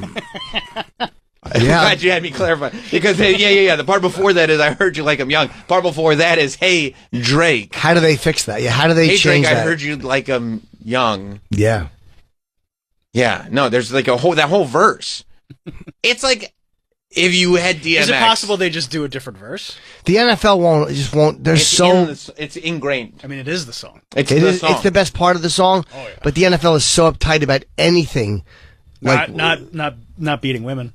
No, they're actually they're fine with that. Yes, you're absolutely right. It'd be like if you asked DMX to perform a version of Where's the Hood At that was not homophobic. That's impossible. It's impossible. Yeah. You have to skip the whole first verse. You can't. He just keeps going. He won't stop. No. You go, why is he still talking about this? He doesn't want to shake their hand. No, you're like, why are you still going? It's so late in the culture to still be talking like this. It really was. Yeah, you look at when that song came out and you're like, what? I was like, dude, what are you doing? We're deep into the 2000s. Yeah. So, how they handle that will be fun. I'll watch just to see how they handle that. Yeah.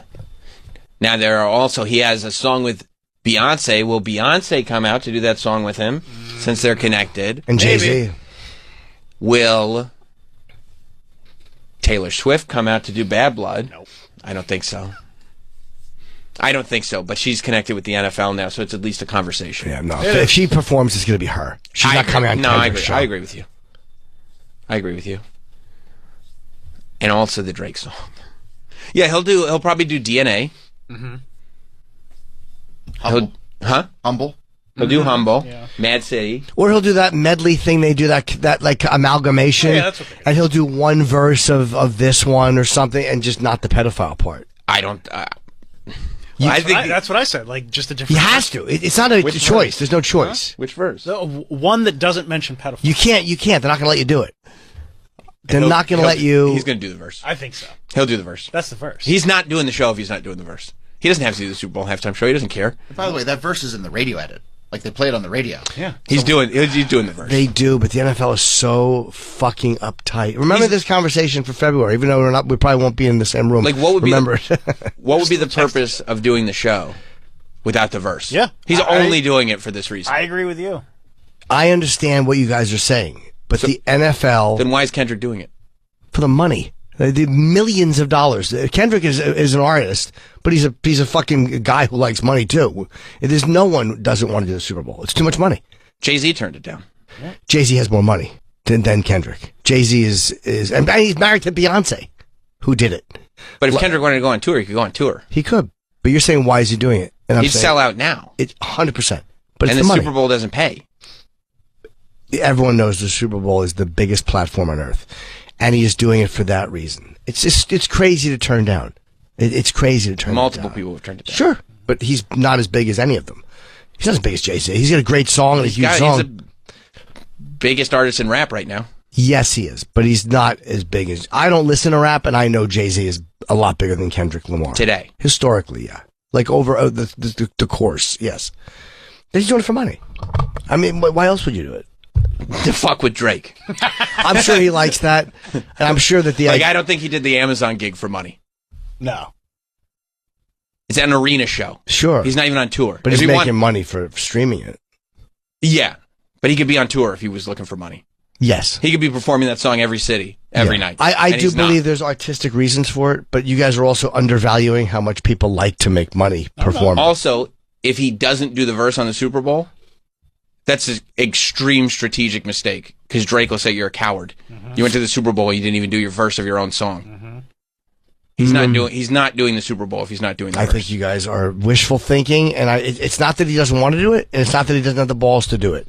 The NFL will not allow him to be up talking about, I heard you like him young, certified pedophile. And if he doesn't do it, he loses all credibility. I disagree. He's blown it. I don't think so.